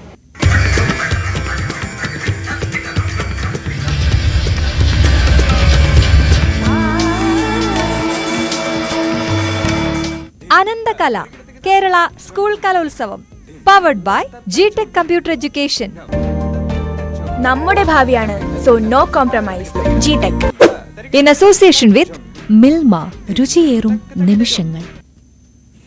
ഇടുക്കി പുല്ലുപാറയ്ക്ക് സമീപം KSRTC ബസ് കൊക്കയിലേക്ക് മറിഞ്ഞ മാവേലിക്കര സ്വദേശികളായ 4 പേർ മരിച്ചതിന്റെ തീരാ ദുഃഖത്തിലാണ് നാട്. അപകടത്തിൽ മരിച്ച സംഗീതിന്റെയും ബിന്ദു ഉണ്ണിത്താന്റെയും സംസ്കാരം ഇന്ന് നടക്കും. പോസ്റ്റ്മോർട്ടത്തിന് ശേഷം സംഗീതിന്റെ മൃതദേഹം ഇന്നലെ രാത്രിയോടെ വീട്ടിലെത്തിച്ചു. മറ്റു 3 പേരുടെയും മൃതദേഹങ്ങൾ മോർച്ചറിയിൽ സൂക്ഷിച്ചിരിക്കുകയാണ്. ശരണ്യ സ്നേഹജനാണ് ചേരുന്നത്. ശരണ്യ, വലിയ ദുഃഖകരമായ ഒരു വാർത്തയായിരുന്നു. ആദ്യം ആ അപകടത്തിന്റെ ആഴം നമുക്ക് മനസ്സിലായില്ല എങ്കിലും പിന്നീട് 4 പേരുടെ മരണത്തിനിടയാക്കിയ ഒരു അപകടം. ഇന്നിപ്പോൾ 2 പേരുടെ സംസ്കാരം നടക്കുന്നു. എന്തൊക്കെയാണ് വിവരങ്ങൾ?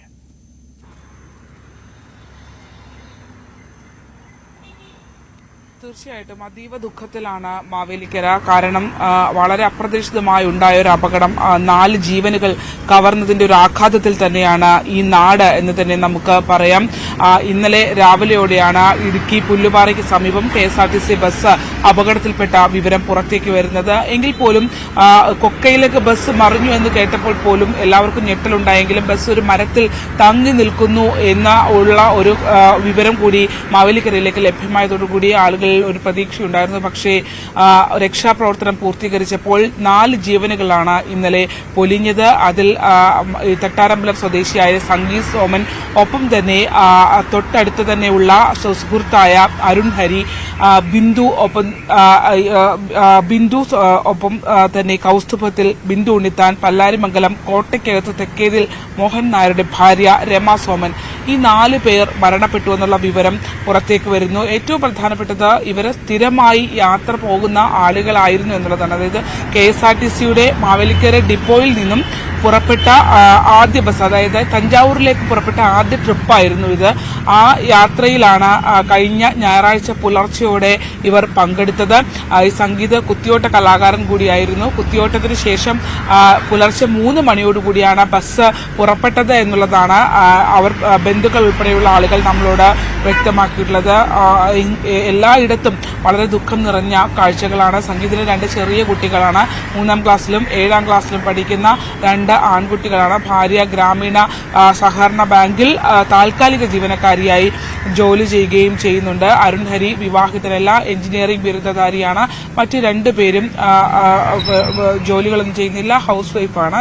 മറ്റ് 2 മരണപ്പെട്ട ആളുകളും എന്തായാലും എല്ലാവരും അടുത്തടുത്തുള്ള ആളുകളൊക്കെ തന്നെയാണ്. അതായത് ആ ഒരു സൗഹൃദ കൂട്ടായ്മയുടെ ഭാഗമായി യാത്ര തിരിച്ച, ഒപ്പം തന്നെ തീർത്ഥാടനം എന്നുള്ള രീതിയിൽ പോയ ആളുകളാണ്. മരിച്ചവരിൽ പലരുടെയും ബന്ധുക്കളും ഗുരുതരമായി പരിക്കേറ്റ് ആശുപത്രിയിൽ കിടക്കുന്നുണ്ട്. ഇപ്പോൾ അരുൺ ഹരിയുടെ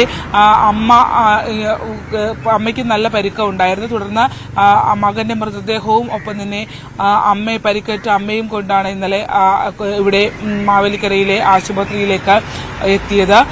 അത്തരത്തിൽ അതീവ ദുഃഖകരമായിരുന്നു. പല വീടുകളിലുള്ള ആളുകളും ഇന്നലെ അപകട സ്ഥലത്തേക്ക് ഇവർ ചികിത്സയിൽ ഇരിക്കുന്നിടത്തേക്ക് പോകേണ്ട ഒരു അവസ്ഥ ഉണ്ടായിരുന്നു. അതുകൊണ്ട് തന്നെ വീടുകളൊക്കെ അടച്ചിട്ട ഒരു സാഹചര്യത്തിൽ ആയിരുന്നു ഇന്നലെ തന്നെ. അതുകൊണ്ട് തന്നെ ഇന്നലെ വൈകിട്ടോടുകൂടിയാണ് എല്ലാവരുടെയും മൃതദേഹങ്ങൾ കോട്ടയം മെഡിക്കൽ കോളേജിൽ പോസ്റ്റ്മോർട്ടത്തിന് ശേഷം വിട്ടു നൽകിയത്. വൈകിട്ടോടുകൂടി പല മൃതദേഹങ്ങളും വീടുകളിലേക്ക് എത്തിത്തുടങ്ങി. അതായത് ഇന്നലെ രാത്രിയോടെ സംഗീതിന്റെ മൃതദേഹം സംഗീതിന്റെ തട്ടാരമ്പലത്തിലെ വീട്ടിൽ എത്തിച്ചിരുന്നു.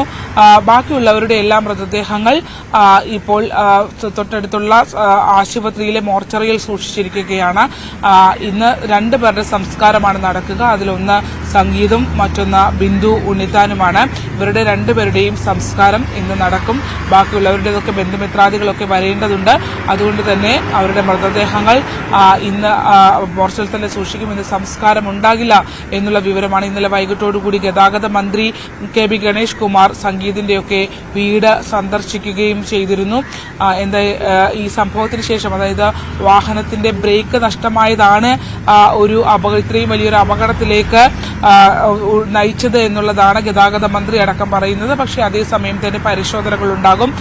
കാരണം മാവേലിക്കര ഡിപ്പോയിലുള്ള ബസ്സല്ല ഞായറാഴ്ച പുലർച്ചെയോടെ തഞ്ചാവൂരിലേക്ക് പുറപ്പെട്ടത്. മാവേലിക്കര ഡിപ്പോയിലുള്ള ഇന്റർസ്റ്റേറ്റ് പെർമിറ്റ് ഉള്ള വാഹനം പിന്നീട് ചാലക്കുടിയിലേക്ക് ഒരാവശ്യത്തിനായി ഇതുപോലെ തന്നെയുള്ള ഒരു യാത്രയ്ക്കായി ചാലക്കുടിയിലേക്ക് കൊണ്ടുപോയിരുന്നു. പകരം പത്തനാപുരം ഡിപ്പോയിൽ നിന്നുള്ള വാഹനമാണ് ഇവിടെ മാവേലിക്കരയിലേക്ക് എത്തിക്കുകയും ചെയ്തിട്ടുള്ളത്. അതുകൊണ്ട് തന്നെ മറ്റ് പരിശോധനകളെല്ലാം പൂർത്തീകരിച്ചാണോ വാഹനം പോയതെന്നടക്കമുള്ള കാര്യങ്ങൾ ഇനിയും പരിശോധിക്കണം. ഈ ഒരു മരണത്തിന്റെ ആഘാതത്തിലാണ് എങ്കിൽ പോലും കൃത്യമായ ഒരു അന്വേഷണം ഇതിനകത്ത് ഉണ്ടാകുമെന്ന് പറയും. നമ്മൾ ഇന്നലെ ഡ്രൈവറുടെ പ്രതികരണം കണ്ടതാണ്.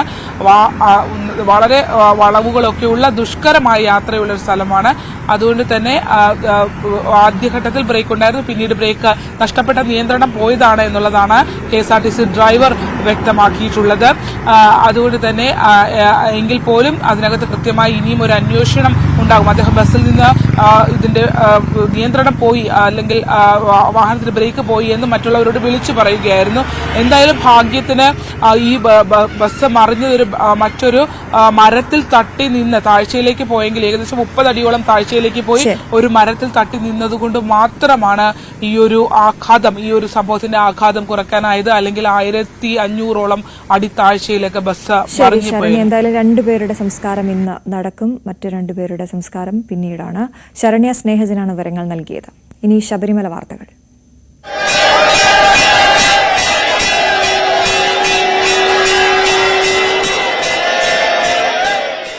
ശബരീശ ദർശനം നിങ്ങൾക്കായി സമർപ്പിക്കുന്നത് Bharat Lajna multi state housing cooperative society limited, Kerala, Tamil Nadu and Pondicherry. ശബരിമലയിൽ ഭക്തജന തിരക്ക് തുടരുകയാണ്. ഇന്നലെ 1 ലക്ഷത്തോളം ഭക്തർ ദർശനം നടത്തി. ശ്രീജിത്താണ് സന്നിധാനത്ത് നിന്നും ചേരുന്നത്. Sreejith, good morning. ഇപ്പോൾ രാവിലെ എങ്ങനെയാണ്? വലിയ തിരക്കുണ്ടോ സന്നിധാനത്ത്? അശ്വതി, ഇന്നലെയൊക്കെ നമ്മൾ സംസാരിച്ച പോലെയുള്ള സമാനമായ തിരക്ക് തന്നെ ഇന്ന് രാവിലെയും അനുഭവപ്പെടുന്നുണ്ട്. രാവിലെ ഏതാണ്ട് ഒരു 7 മണി വരെ 24,000-ലധികം ഭക്തർ സന്നിധാനത്തേക്ക് എത്തിച്ചേർന്നിട്ടുണ്ട്. എടുത്തു പറയേണ്ടത്, തുടർച്ചയായി ഏതാണ്ട് 1 ലക്ഷത്തോളം ഭക്തർ എത്തുന്ന ദിവസങ്ങളാണ് കടന്ന് പൊയ്ക്കൊണ്ടിരിക്കുന്നത്. ഇന്നലെ 1,02,296 ഭക്തരാണ് ശബരിമല സന്നിധാനത്ത് ദർശനം നടത്തിയത്. അതായത് മകരവിളക്കിന് ഇനി ദിവസങ്ങൾ മാത്രം അവശേഷിക്കെ വലിയ തിരക്കിലേക്ക്, പൂർണ്ണമായും ഭക്തജന തിരക്കിലേക്ക് ശബരിമല സന്നിധാനം അമരുന്ന കാഴ്ചയാണ് നമുക്ക് കാണാൻ സാധിക്കുന്നത്.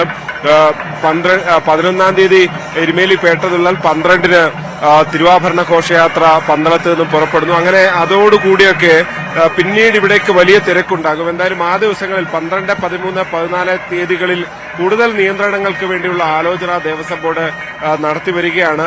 ആ ദിവസങ്ങളിൽ ഒരുപക്ഷെ സ്പോട്ട് ബുക്കിംഗ് ഇനിയും കുറയ്ക്കാനുള്ള ആലോചനകളാണുള്ളത്. നേരത്തെ പറഞ്ഞതനുസരിച്ച് 12-ന് 60,000-ഉം 13-ന് 50,000-ഉം 14-ാം തീയതി രാവിലെ 11 മണി വരെ മാത്രമേ ദർശനമുള്ളൂ. അന്ന് ഏതാണ്ട് 40,000 ഭക്തർക്ക് മാത്രം, ഓൺലൈൻ വഴി ബുക്ക് ചെയ്തവർക്ക് മാത്രം ദർശനം. 5,000 പേർക്കാണ് സ്പോട്ട് ബുക്കിംഗ് എന്ന് പറഞ്ഞിരുന്നത്. അത് 1,000-ലേക്ക് ചുരുക്കാനുള്ള ആലോചനകളും എന്തായാലും നടക്കുന്നുണ്ട്. എന്തായാലും വലിയ തിരക്കിലേക്ക് പോകുന്നു. അതോടൊപ്പം തന്നെ മറ്റ് അനിഷ്ട സംഭവങ്ങളൊന്നും ഇല്ലാതെ തീർത്ഥാടന കാലം പൂർത്തിയാക്കാനുള്ള ഒരുക്കങ്ങളാണ് ശബരിമലയിൽ തുടരുന്നത്. അശ്വതി. ശരി, ശ്രീജിത്താണ് ശബരിമലയിൽ നിന്നും വിവരങ്ങൾ നൽകിയത്. നല്ല തിരക്കാണ് രാവിലെ.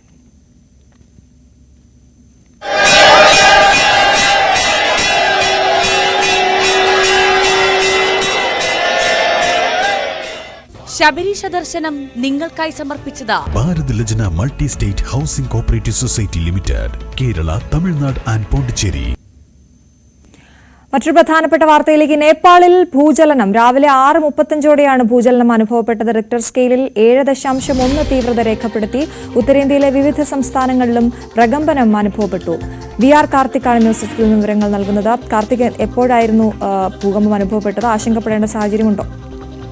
അശ്വതി, ആശങ്കപ്പെടേണ്ട സാഹചര്യമില്ല എന്നാണ് നിലവിൽ പുറത്തുവരുന്ന റിപ്പോർട്ടുകൾ. രാവിലെ 6:35ഓടെയാണ് നേപ്പാൾ തിബറ്റൻ അതിർത്തി പ്രദേശത്ത് ഇത്തരത്തിൽ ഒരു ഭൂകമ്പം ഉണ്ടായത്. യുണൈറ്റഡ് സ്റ്റേറ്റ്സ് ജിയോളജിക്കൽ സർവേയാണ് ആദ്യം ഇക്കാര്യം സ്ഥിരീകരിച്ചത്. റിക്ടർ സ്കെയിലിൽ 7.1 തീവ്രത രേഖപ്പെടുത്തി.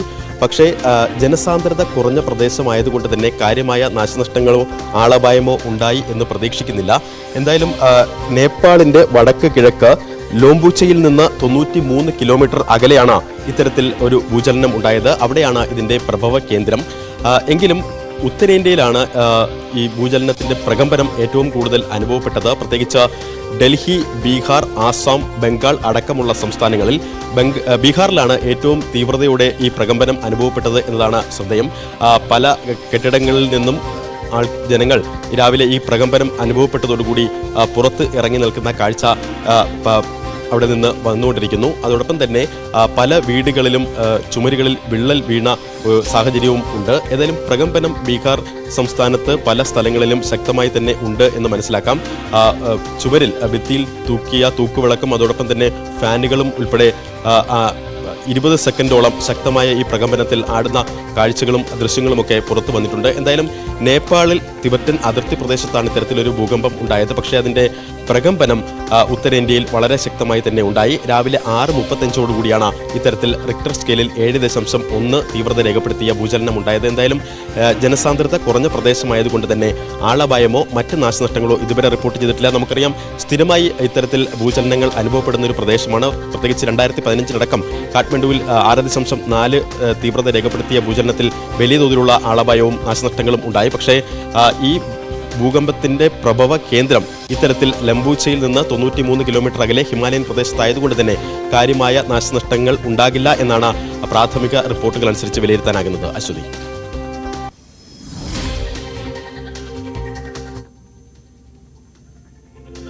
महसूस किए गए हैं, क्या लगा है, कैसे हुआ? हम बैठ कर ब्रश कर रहे थे कुर्सी पर, अचानक कुर्सी हिलने लगा तो हमको लगा जो भूकंप आ गया। देखे तो पंखा सब हिला था, हल्ला करके बाहर निकले, सभी लोग देखे गए, अगल बगल के लोग भी रोड पर आ गए। क्या नाम है? गणेश कुमार सिंह सिंगाही। എന്തായാലും നേപ്പാളിലെ ഭൂചലനത്തിൽ ആശങ്കപ്പെടേണ്ട സാഹചര്യമില്ല എന്നാണ് വി ആർ കാർത്തിക് റിപ്പോർട്ട് ചെയ്തത്. ഇടവേള.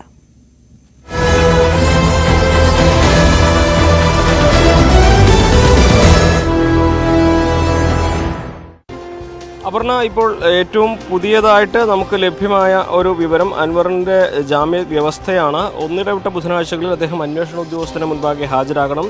50,000 രൂപയുടെ 2 ആൾ ജാമ്യം, അതുപോലെ തന്നെ പൊതുമുതൽ നശിപ്പിച്ചു എന്ന കുറ്റത്തിൽ 35,000 രൂപ കെട്ടിവെക്കണം. ഇങ്ങനെ 3 കണ്ടീഷനാണ് അദ്ദേഹത്തിന് മുൻപിൽ ഈ ജാമ്യം നൽകിയപ്പോൾ കോടതി വെച്ചിരിക്കുന്നത്. സാധാരണ മറ്റ് ജാമ്യം നൽകുന്ന ഘട്ടത്തിൽ ഉണ്ടാകുന്ന നിർദ്ദേശങ്ങൾ മാത്രമാണ് ഇതിലുള്ളത്. PDPP വകുപ്പുകൾ പ്രകാരമാണ് ഈ പൊതുമുതൽ നശിപ്പിച്ച കുറ്റത്തിനാണ് 35,000 രൂപ കെട്ടിവെക്കേണ്ടതുള്ളത്. മറ്റ് രണ്ടും സാധാരണ കോടതി ജാമ്യം നൽകുമ്പോൾ മുന്നോട്ട് വയ്ക്കുന്ന വ്യവസ്ഥകൾ തന്നെയാണ്. മറ്റ് കൂടുതൽ വിശദാംശങ്ങൾ ഈ ഉത്തരവിൻ്റെ ഭാഗമായിട്ട് വന്നിട്ടില്ല എന്നുള്ളതും പ്രധാനപ്പെട്ട ഒരു കാര്യമാണ്. പക്ഷേ നേരത്തെ നമ്മൾ സൂചിപ്പിച്ചത്, വാദം നടന്നപ്പോൾ അൻവറിൻ്റെ അഭിഭാഷകർ മുന്നോട്ട് വെച്ച കാര്യങ്ങൾ കോടതി അന്വേഷിക്കുകയും പോലീസിൻ്റെ കസ്റ്റഡി അപേക്ഷ നിരാകരിച്ചുകൊണ്ട് കോടതി നടത്തിയ നിരീക്ഷണങ്ങളുമാണ് നമ്മൾ നേരത്തെ പങ്കുവച്ചിരുന്നത്. അതിലേറ്റവും പ്രധാനപ്പെട്ട ഒരു കാര്യം, നേരത്തെ ഈ സംഭവം ഉണ്ടായ സമയം 12:30 കസ്റ്റഡിയിലെടുത്ത 4 പേരുടെ പേരുവിവരങ്ങൾ FIR-ൽ ഇല്ല. അതിനുശേഷം അൻവറിൻ്റെ പേര് മാത്രമാണ് FIR രേഖപ്പെടുത്തിയിട്ടുള്ളത് എന്നുള്ളതാണ്. അത് രാഷ്ട്രീയ ലക്ഷ്യത്തോടെ അൻവറിനെ മാത്രം കൊടുക്കുവാനാണ് എന്ന അൻവറിൻ്റെ അഭിഭാഷകരുടെ വാദം കോടതി അംഗീകരിക്കുന്ന ഒരു കാര്യമാണ് നമുക്കിപ്പോൾ മനസ്സിലാക്കാൻ സാധിച്ചിട്ടുള്ളത്. എന്തുകൊണ്ട് മറ്റുള്ളവരുടെ പേരുകൾ അതിലുണ്ടായിരുന്നില്ല എന്ന ചോദ്യമാണ് കോടതി ആ വാദത്തിനിടെ ഉന്നയിച്ചത്.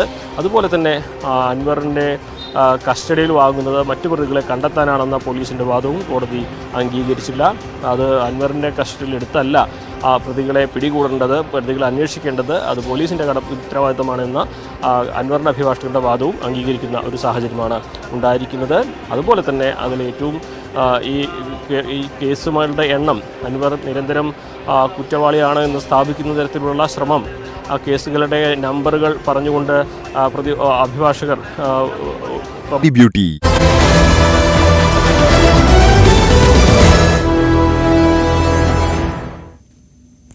ഇന്നത് സംഭവിക്കും.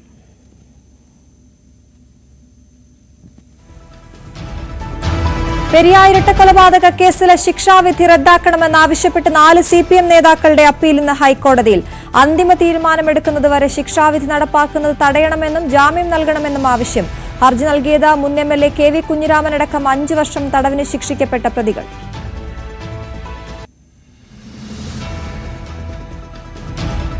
കണ്ണൂർ കണ്ണപുരത്തെ DYFI പ്രവർത്തകൻ റിജിത്ത് വധക്കേസിൽ ശിക്ഷാവിധി ഇന്ന്. തലശ്ശേരി കോടതിയാണ് ശിക്ഷ വിധിക്കുന്നത്. കേസിൽ 9 BJP പ്രവർത്തകർ കുറ്റക്കാരെന്ന് കോടതി കണ്ടെത്തിയിരുന്നു. 2005-ലായിരുന്നു RSS ശാഖ നടത്തുന്നതിനെ ചൊല്ലിയുള്ള തർക്കത്തെ തുടർന്ന് റിജിത്തിന്റെ കൊലപാതകം.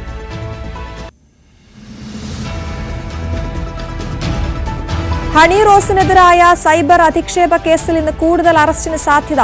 30-ലധികം പേർക്കെതിരെയാണ് എറണാകുളം സെൻട്രൽ പോലീസ് കേസെടുത്തത്. അശ്ലീല കമന്റുകൾ ഇട്ടവരുടെ പ്രൊഫൈലുകൾ പരിശോധിച്ചു വരികയാണ്.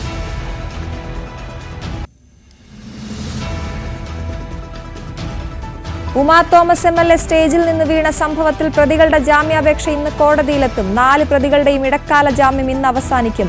മൃദംഗനാഥം നൃത്ത പരിപാടിയുടെ മുഖ്യ സംഘാടകൻ Mridanga vision MD M Nikosh Kumar, Mridanga vision CEO Shameer, പരിപാടിക്ക് ക്രമീകരണങ്ങൾ ഒരുക്കിയ ഇവന്റ്സ് ഇന്ത്യ പ്രൊപ്പറേറ്റർ വാഴക്കാല സ്വദേശി കൃഷ്ണകുമാർ, താൽക്കാലിക വേദി തയ്യാറാക്കിയ മുളന്തുരുത്തി സ്വദേശി ബെന്നി എന്നിവരുടെ ഇടക്കാല ജാമ്യമാണ് അവസാനിക്കുക.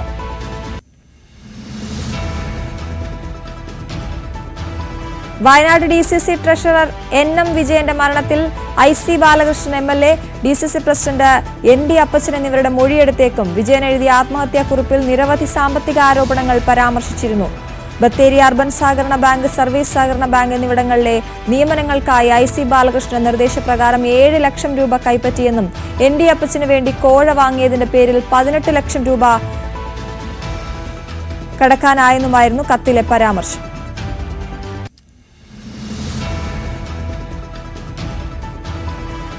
ജാമ്യം ലഭിച്ചതിനെ തുടർന്ന് ഇന്നലെ രാത്രി ജയിൽ മോചിതനായ PV അൻവർ MLA ഇന്ന് രാവിലെ മാധ്യമങ്ങളെ കാണും. രാവിലെ 9-ന് ഒതായിലെ വസതിയിലാണ് മാധ്യമങ്ങളെ കാണുന്നത്. ജയിൽ മോചിതനായ അൻവറിന് പ്രവർത്തകർ സ്വീകരണം നൽകിയിരുന്നു. കുട്ടിക്കാനം പുല്ലുപാറയ്ക്ക് സമീപം KSRTC ബസ് കൊക്കയിലേക്ക് മറിഞ്ഞു മരിച്ച 2 പേരുടെ സംസ്കാരം ഇന്ന് നടക്കും. സംഗീത്, ബിന്ദു ഉണ്ണിത്താൻ എന്നിവരുടെ സംസ്കാരം മാവേലിക്കരയിൽ നടക്കും. മറ്റ് 2 പേരുടെ സംസ്കാരം പിന്നീട്. സംഗീതിന്റെ മൃതദേഹം ഇന്നലെ രാത്രി വീട്ടിലെത്തിച്ചിരുന്നു.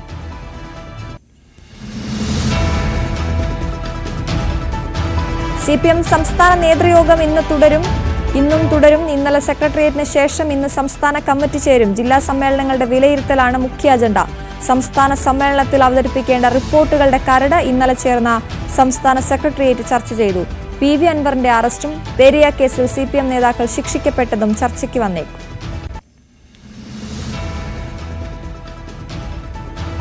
സംസ്ഥാന സ്കൂൾ കലോത്സവം ഇന്ന് 4ാം ദിവസം. ഇന്നും വേദിയിലെത്തുന്നത് നിരവധി ഗ്ലാമർ ഐറ്റങ്ങൾ. ഹൈസ്കൂൾ വിഭാഗം നാടകവും നൃത്ത ഇനങ്ങളും ഇന്ന് വേദിയിലെത്തും. അതേസമയം സ്വർണ്ണക്കപ്പിനായി ഇഞ്ചോടിഞ്ച് മത്സരമാണ് നടക്കുന്നത്. കണ്ണൂരാണ് മുന്നേറുന്നത്. കോഴിക്കോടും തൃശൂരും തൊട്ടുപിന്നിൽ.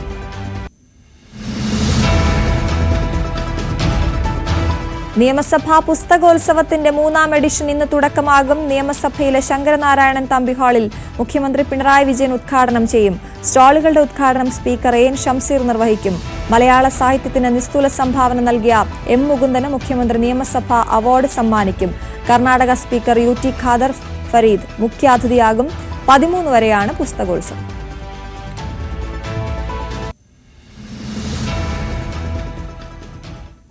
ഇനി നമുക്ക് വീണ്ടും കലോത്സവ വിശേഷങ്ങളിലേക്ക് പോകാം.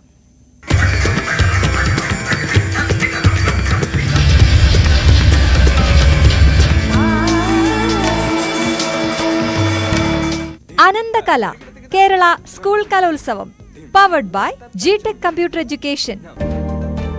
നമ്മുടെ ഭാവിയാണ്, so no compromise. GTech in association with Milma, രുചിയേറും നിമിഷങ്ങൾ. സംസ്ഥാന സ്കൂൾ കലോത്സവത്തിൽ സ്വർണ്ണക്കപ്പിനായുള്ള മത്സരം തുടരുകയാണ്. കണ്ണൂർ ഇപ്പോൾ മുന്നിൽ നിൽക്കുകയാണ്. കോഴിക്കോടും തൃശൂരും തൊട്ടു പിന്നിലുണ്ട്. ഹൈസ്കൂൾ വിഭാഗം നാടകവും നൃത്ത ഇനങ്ങളുമാണ് ഇന്നത്തെ പ്രധാന ഇനങ്ങൾ. വിവരങ്ങളുമായി MS ഹരികൃഷ്ണൻ ചേരുന്നു.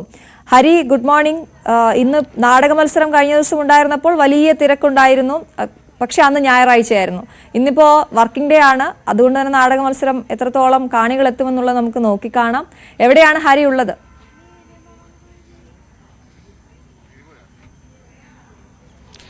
Aswathy, very good morning. Aswathy സൂചിപ്പിച്ചതുപോലെ തന്നെ ഇന്ന് നാടകം, നൃത്ത ഇനങ്ങൾ തന്നെയാണുള്ളത്. ഹൈസ്കൂൾ നാടകം തന്നെയാണ് ഇന്നത്തെ ഏറ്റവും പ്രധാനപ്പെട്ട ഒരു ആകർഷണം. അതോടൊപ്പം തന്നെ നൃത്ത ഇനങ്ങളൊക്കെ തന്നെയുണ്ട്. ഞാനിപ്പോൾ നിൽക്കുന്നത് പ്രധാന വേദിയായ സെൻട്രൽ സ്റ്റേഡിയത്തിൽ തന്നെയാണ്. ഇവിടെ ഒട്ടനവധി കലാകാരന്മാർ, കലാകാരികളൊക്കെ തന്നെ ഉണ്ട്. കഴിഞ്ഞ ദിവസം നേടിയ അവാർഡ് വിന്നേഴ്സായ ആളുകളുമുണ്ട്, എ ഗ്രേഡ് കിട്ടിയവരുണ്ട്. പക്ഷേ എന്തായാലും അതിൽ ഒരാളുടെ വിശേഷങ്ങളിലേക്കാണ് ഞാൻ ആദ്യം പോകുന്നത്. പ്രധാനമായും കഴിഞ്ഞ ദിവസം മിമിക്രി മത്സരങ്ങൾ നടന്നിരുന്നു. നമ്മൾ മിമിക്രി കവർ ചെയ്തിരുന്നതാണ്. പക്ഷേ പെൺകുട്ടികളുടെ മിമിക്രിയിൽ സുഹൃതയ്ക്ക് എ ഗ്രേഡ് ഉണ്ട്. സുഹൃതയുടെ പേര് പറയാൻ കാരണം സുഹൃത നാഷണൽ അല്ല, ഇന്റർനാഷണൽ ആണ്. വെനം മുതൽ ബിന്ദു പണിക്കർ വരെ ഉണ്ട്, അല്ലെങ്കിൽ ബിന്ദു പണിക്കർ മുതൽ വെനം വരെ ഉണ്ട്. എങ്ങനെയൊക്കെ പറയാം. സുഹൃതയാണ് എന്നോടൊപ്പം ഉള്ളത്. BHS ഗുരുകുലമാണ് പാലക്കാട്. BSS ഗുരുകുലം പാലക്കാട് നിന്നാണ് സുഹൃത ഉള്ളത്. അപ്പോൾ ഞാൻ സുഹൃതയുടെ ഇതാണ് സുഹൃതയുടെ ഒരു ഇൻട്രൊഡക്ഷൻ. ബാക്കി സുഹൃത തെളിയിക്കും എന്തൊക്കെയാണ് സുഹൃതയുടെ കയ്യിലുള്ള ഐറ്റങ്ങളെന്ന്, അല്ലേ? ഞാൻ വരുന്നത് BSS ഗുരുകുലം സ്കൂളിൽ നിന്നാണ്. ഞങ്ങൾ കഴിഞ്ഞ 11 വർഷമായിട്ട് ഈ ഹൈസ്കൂൾ കപ്പ് ഞങ്ങളുടെ സ്കൂൾക്ക് കിട്ടിയിട്ടുണ്ട്. അപ്പോൾ അതിലേക്കൊരു 5 പോയിന്റ് കൊടുക്കാൻ സാധിച്ചതിൽ വളരെ സന്തോഷം. അപ്പം ഞാൻ ആദ്യമായിട്ട് ചെയ്യാൻ പോകുന്നത് വെനമാണ്. You come in here. In fact, you go anywhere in the city, preying on innocent people. We will eat your arms and both of your legs. We are Vietnam. അത് കഴിഞ്ഞിട്ട് ചാളമേരി. എടിയേ, നീ എന്നെ ചാളച്ചിച്ച് വിളിക്കാൻ യാതൊരു തള്ളയാണോ ചൂലേ? നീ ഫുൾ ടൈം ഫേസ്ബുക്കിലെ ആളല്ല. നീ ആ കരികാവേരോട് കണ്ടിട്ടാടി. ഞാനാണ് കരികാവേരോ. വോ. അത് കഴിഞ്ഞാൽ ബിന്ദു പണിക്കർ. അരുത് കാട്ടാള വെട്ടരുത്, അരുമയാ മരങ്ങളെ കൊല്ലരുത്. എടി ഭാവനെ, നീ എന്നെ മറന്നു. അതെങ്ങനെയാ? നിനക്കെന്നോട് സ്നേഹമില്ലല്ലോ. അത് കഴിഞ്ഞ ഭാവന. ഈ കഷ്ടമൂർത്തിയാള് സ്മാർട്ടാട്ടാ, എനിക്കിഷ്ടായി. ഇതാരും ബിന്ദു ചേച്ചിയോ? ഞാൻ കണ്ടില്ലാട്ടോ. ബിന്ദു ചേച്ചിയാള് സ്മാർട്ടാട്ടാ, എനിക്കിഷ്ടായി. അടുത്ത മമത മോഹൻദാസ്. മനു, എന്താ ഇത്? അതൊക്കെ മനസ്സിലായി. ഈ ചേക്ക് വന്നിരുന്ന ഭക്ഷണമാണ് ഇവിടെ ആളുകൾക്ക് കൊടുക്കുന്നേ. ഇത് നിങ്ങളുടെ, ഇത് നെഞ്ചു മുറി, നെഞ്ചു വീട്, നെഞ്ചക്കെട്ട്. നീ കയറി കിടക്ക്.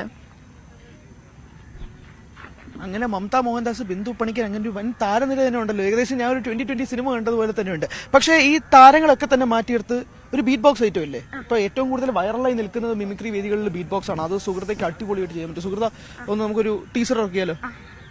പൊളിച്ചോ.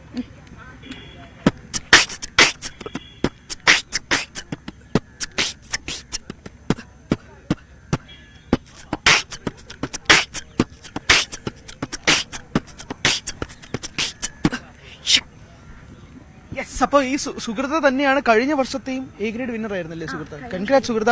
അതോടൊപ്പം തന്നെ ഈ കൊല്ലവും ഇനി അടുത്ത കൊല്ലം എന്താണ് പുതിയ ഐറ്റങ്ങളൊക്കെ ഇറക്കണ്ടേ നമുക്ക്? പുതിയ ഐറ്റം ഈ വർഷം പ്രാക്ടീസ് ചെയ്യണം. ഞാൻ ഒരു കാര്യം ചോദിച്ചോട്ടെ, ഈ വേദിയിൽ അവതരിപ്പിക്കാത്ത ഏതെങ്കിലും ഒരു ഐറ്റം ഉണ്ടോ ഇപ്പൊ ചെയ്തോണ്ടിരിക്കുന്നതോ? എന്തെങ്കിലും എക്സ്ക്ലൂസീവ് ആയിട്ട് ഒരു ഐറ്റം ഉണ്ടോ? ജനാർദ്ദനൻ ഈ ഇന്നലത്തെ മത്സരത്തിൽ അവതരിപ്പിച്ചില്ല. എന്നാൽ ജനാർദ്ദന്റെ ഒരു ശബ്ദം ഇറക്കിയാലോ? ഓ എടാ എൽദോ, നീ തങ്കപ്പനല്ലടാ, പൊന്നപ്പനാടാ, പൊന്നപ്പൻ. സുഹൃത്ത് ശരിക്കും പൊന്നപ്പനാണ്. എന്തായാലും സുഹൃത്ത, thank you so much. Idukki. അപ്പൊ എന്തായാലും പൊളിക്ക്. എപ്പോഴാണ് ഇനി ഇവന്റ്സ് എന്തെങ്കിലും ഉണ്ടോ? നാളെ സ്കിറ്റും ഉണ്ട്. അപ്പൊ സുഹൃത്ത അടിപൊളിയായിട്ട് ചെയ്യുക. All the best. ന്യൂസ് 18 പ്രേക്ഷകരുടെ ഭാഗത്തു നിന്നും ഓൾ ദി ബെസ്റ്റ് ഞാൻ അറിയിക്കുകയാണ്. താങ്ക് യു സുഹൃത്ത, താങ്ക് യു സോ മച്ച്. അങ്ങനെ സുഹൃതയാണ് നമ്മുടെ ആദ്യമായിട്ട് നമ്മൾ ഇവിടെ കണ്ടെത്തിയതാണ്. അപ്പൊ സുഹൃത്തയ്ക്ക് ഓൾ ദി ബെസ്റ്റ് ആണ്. 2 കൊല്ലം അടുപ്പിച്ചായി എ ഗ്രേഡ് കിട്ടുകയാണ്. ഇനി നമ്മൾ പോകാൻ പോകുന്നത് ഒരു ഉറുദു ടീമിലേക്കാണ്. ഇന്ന് 9:30 മണിക്ക് ഈ ടീമിന്റെ മത്സരമാണ്. വലിയ ആവേശത്തിലാണ് ടീം നിൽക്കുന്നത്, ഇല്ലേ? എന്നോടൊപ്പം അധ്യാപകനുണ്ട്, എന്നോടൊപ്പം ടീമുണ്ട്. അപ്പോൾ നമുക്ക് ഈ ഉറുദു ടീമിനെ പരിചയപ്പെടുന്നതിന് മുമ്പ് നിങ്ങളുടെ ഒരു ഗാനം നമുക്ക് ആദ്യം പാട്ടിൽ നിന്ന് തന്നെ തുടങ്ങാം, അല്ലേ? എന്താണ് നിങ്ങൾ പെർഫോം ചെയ്യാൻ പോകുന്നത്? അതിലൊരു ചെറിയ ബിറ്റ് നമുക്ക് പ്രേക്ഷകർക്ക് വേണ്ടിയിട്ട്. ഓക്കെ? जितना दिया सरकार ने मुझको, जितना दिया सरकार ने मुझको, इतने मेरी औकात नहीं है, ये जो करम है उनका, वरना मुझ में जो कोई बात नहीं है। लम्हा लम्हा है मुझ पर नबी की अता, दोस्त और मांगू मैं मौला से क्या, मैं गुनाहगार ताबे अमल था, मगर मुस्तफा ने मुझे जन्नती कर दिया।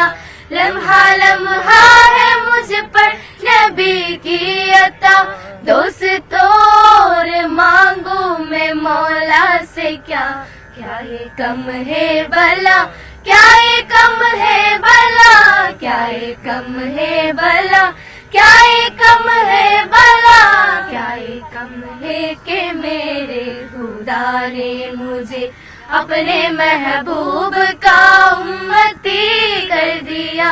जो दरे मुस्तफा के अदा हो गई, देखते देखते क्या से क्या हो गई। അപ്പൊ നമ്മൾ കേട്ട ആ ഉറുദു ഗാനം ഇന്ന് 9:30 ഇവര് അരങ്ങിൽ തകർക്കാൻ പോവുകയാണ്. നമുക്കൊന്ന് ഇവരുടെ പേരുകളും കൂടെ ഒന്ന് ചോദിച്ചിട്ട് നമുക്ക് ബാക്കി ഡീറ്റെയിൽസിലേക്ക് പോകാം. എന്താ പേര്? ആമിന, ഹിബ, മൻഹ, അനുഭദ്ര, ജിയന്ന, പ്രിയത, ഈമാൻ. അപ്പൊ എല്ലാവർക്കും നിങ്ങൾക്ക് 7 പേർക്കും ഓൾ ദി ബെസ്റ്റ് ഞാൻ അറിയിക്കുകയാണ്. ന്യൂസ് 18 പ്രേക്ഷകരുടെ ഭാഗത്ത് നിന്ന് അറിയിക്കുകയാണ്. പക്ഷെ ഒരൊറ്റ കാര്യം കൂടെ, നമുക്ക് ഒരു പാട്ടിലേക്കും കൂടെ പോകാലോ. ഒരു ഫിലിം സോങ്, ഒരു ഉറുദു പാട്ട് മാറി ഒരു ഫിലിം സോങ്ങിലേക്കും കൂടെ. സ്കൂളിൽ എന്തെങ്കിലും കാര്യം പറയണ്ടോ? എന്താണ്? മുജി മാഷ് ഭയങ്കര സപ്പോർട്ടാണ്, ഞങ്ങൾക്ക് എല്ലാ കാര്യത്തിനും കൂട്ടിരിക്കും. ടീച്ചേഴ്സ് നല്ല സപ്പോർട്ടാണ്, ഞങ്ങളുടെ ഏത് കാര്യത്തിനും വരാറുണ്ട്, നല്ല പ്രാക്ടീസും തരാറുണ്ട്. അപ്പൊ അതും കൂടി ആയ സ്ഥിതിക്ക് നമുക്കൊരു പാട്ടിലേക്ക് കിടന്നാലോ?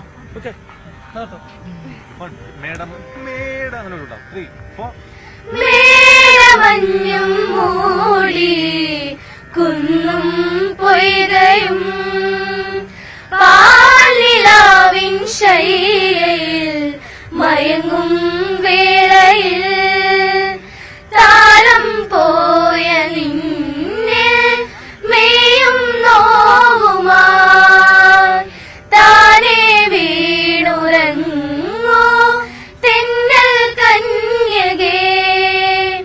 താരകങ്ങൾ തുന്നുമീ രാവിൻ മേലാവിൽ ചാംചക്കം ചാംചക്കം കിലുകിൽ പമ്പരം വിരിയും മാനസം അറിയാതം വിളി മയങ്ങൂ വാവാവോ. ചാംചക്കം ചാംചക്കം. ഉറുദു മാത്രമല്ല, മലയാള പാട്ടുകളായാലും ഏത് സംഭവമായാലും ഈ ടീം ജില്ലാണ്. എന്തായാലും അശ്വതി, കലോത്സവ വേദിയിൽ നിന്നുള്ള വിശേഷങ്ങൾ അവസാനിക്കുന്നില്ല, തുടർന്നും ഉണ്ടാകും. നാളെയാണ് അവസാനത്തെ ദിനം. അതുകൊണ്ട് തന്നെ ഇന്ന് ആവേശത്തിന്റെ കൊടുമുടിയിൽ തന്നെയായിരിക്കും മത്സരാർത്ഥികളൊക്കെ തന്നെ ഉണ്ടാവുക. ശരി, ഹരികൃഷ്ണനാണ് അവിടെ മത്സര വിവരങ്ങൾ നൽകിയത്.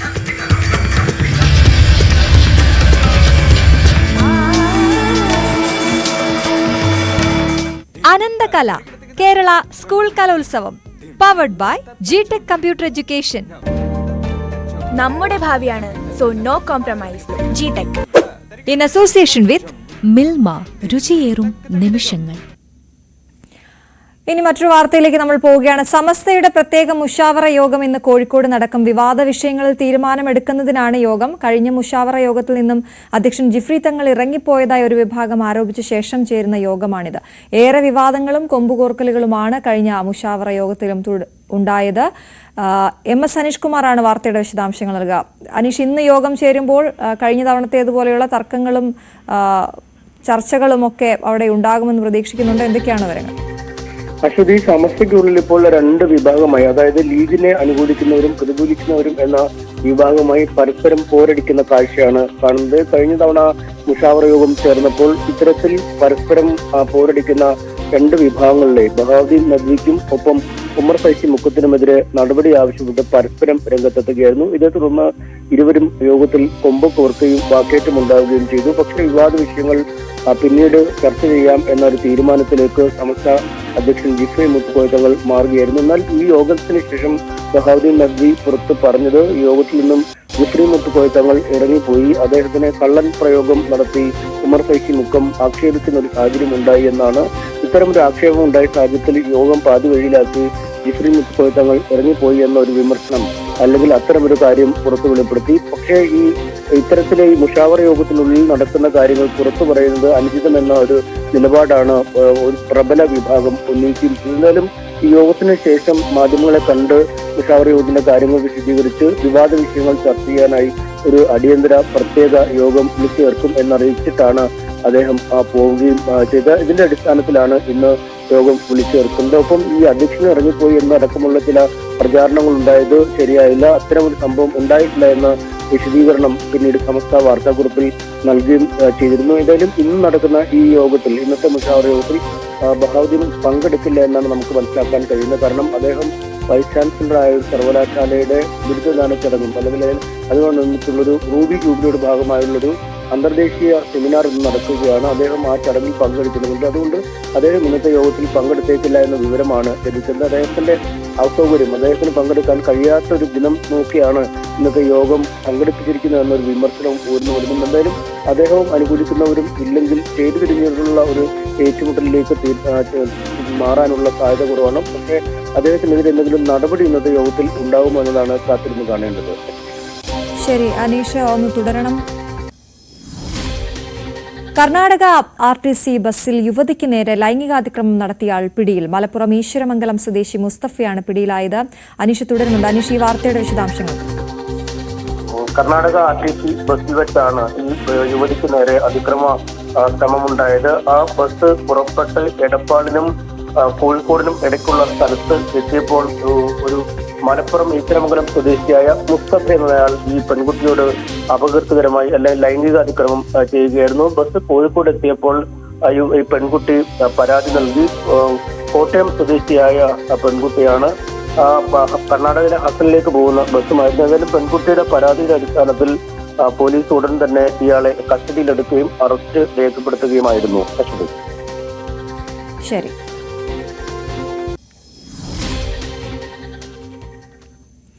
വയനാട് DCC ട്രഷറർ NM വിജയന്റെ മരണത്തിൽ IC Balakrishnan MLA, DCC president ND അപ്പച്ചൻ എന്നിവരുടെ മൊഴിയെടുത്തേക്കും.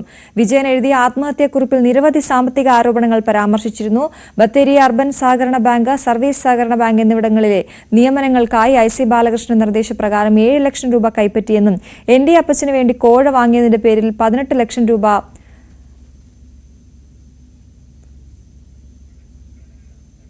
കടക്കാരനായി എന്നുമായിരുന്നു കത്തിലെ പരാമർശം. സംഭവത്തിൽ ബാങ്ക് രേഖകളും പരിശോധിക്കുമെന്നറിയുന്നു. അനീഷ് കുമാർ തുടരുന്നുണ്ട്. അനീഷ്, ഈ ആത്മഹത്യാക്കുറിപ്പ് കിട്ടിയില്ല എന്ന പരാതി വലിയ രീതിയിൽ കുടുംബത്തിന്റെ ഭാഗത്തു നിന്നും ആദ്യം തന്നെ ഉണ്ടായിരുന്നല്ലോ. ഇപ്പോൾ ആ ആത്മഹത്യാക്കുറിപ്പിൽ വിശദമായി തന്നെ IC ബാലകൃഷ്ണൻ MLA പേരടക്കം, ND അപ്പച്ചന്റെ ഒക്കെ പേരടക്കം വന്നിട്ടുണ്ട്. എന്തൊക്കെയാണ് വിശദാംശങ്ങൾ? അതാണ്, അനീഷിലേക്ക് വരാം. എന്തായാലും ഇരുവരുടെയും പേരിലുള്ള ഗുരുതര ആരോപണങ്ങൾ NM വിജയന്റെ ഇതിൽ ആത്മഹത്യാക്കുറിപ്പിൽ ഉണ്ട് എന്നുള്ളതാണ്. ഈ ആത്മഹത്യാക്കുറിപ്പ് എന്തുകൊണ്ട് ആദ്യം തന്നെ കിട്ടിയില്ല എന്നുള്ളതും ഒക്കെ വലിയ രീതിയിൽ ചർച്ച ചെയ്ത വിഷയമാണ്. ഈ ആത്മഹത്യാക്കുറിപ്പ് പുറത്തു വന്ന സാഹചര്യത്തിൽ ഈ രണ്ടുപേരുടെയും മൊഴിയെടുത്തേക്കുമെന്ന വിശദാംശങ്ങളാണ് ഇപ്പോൾ പുറത്തു വരുന്നത്.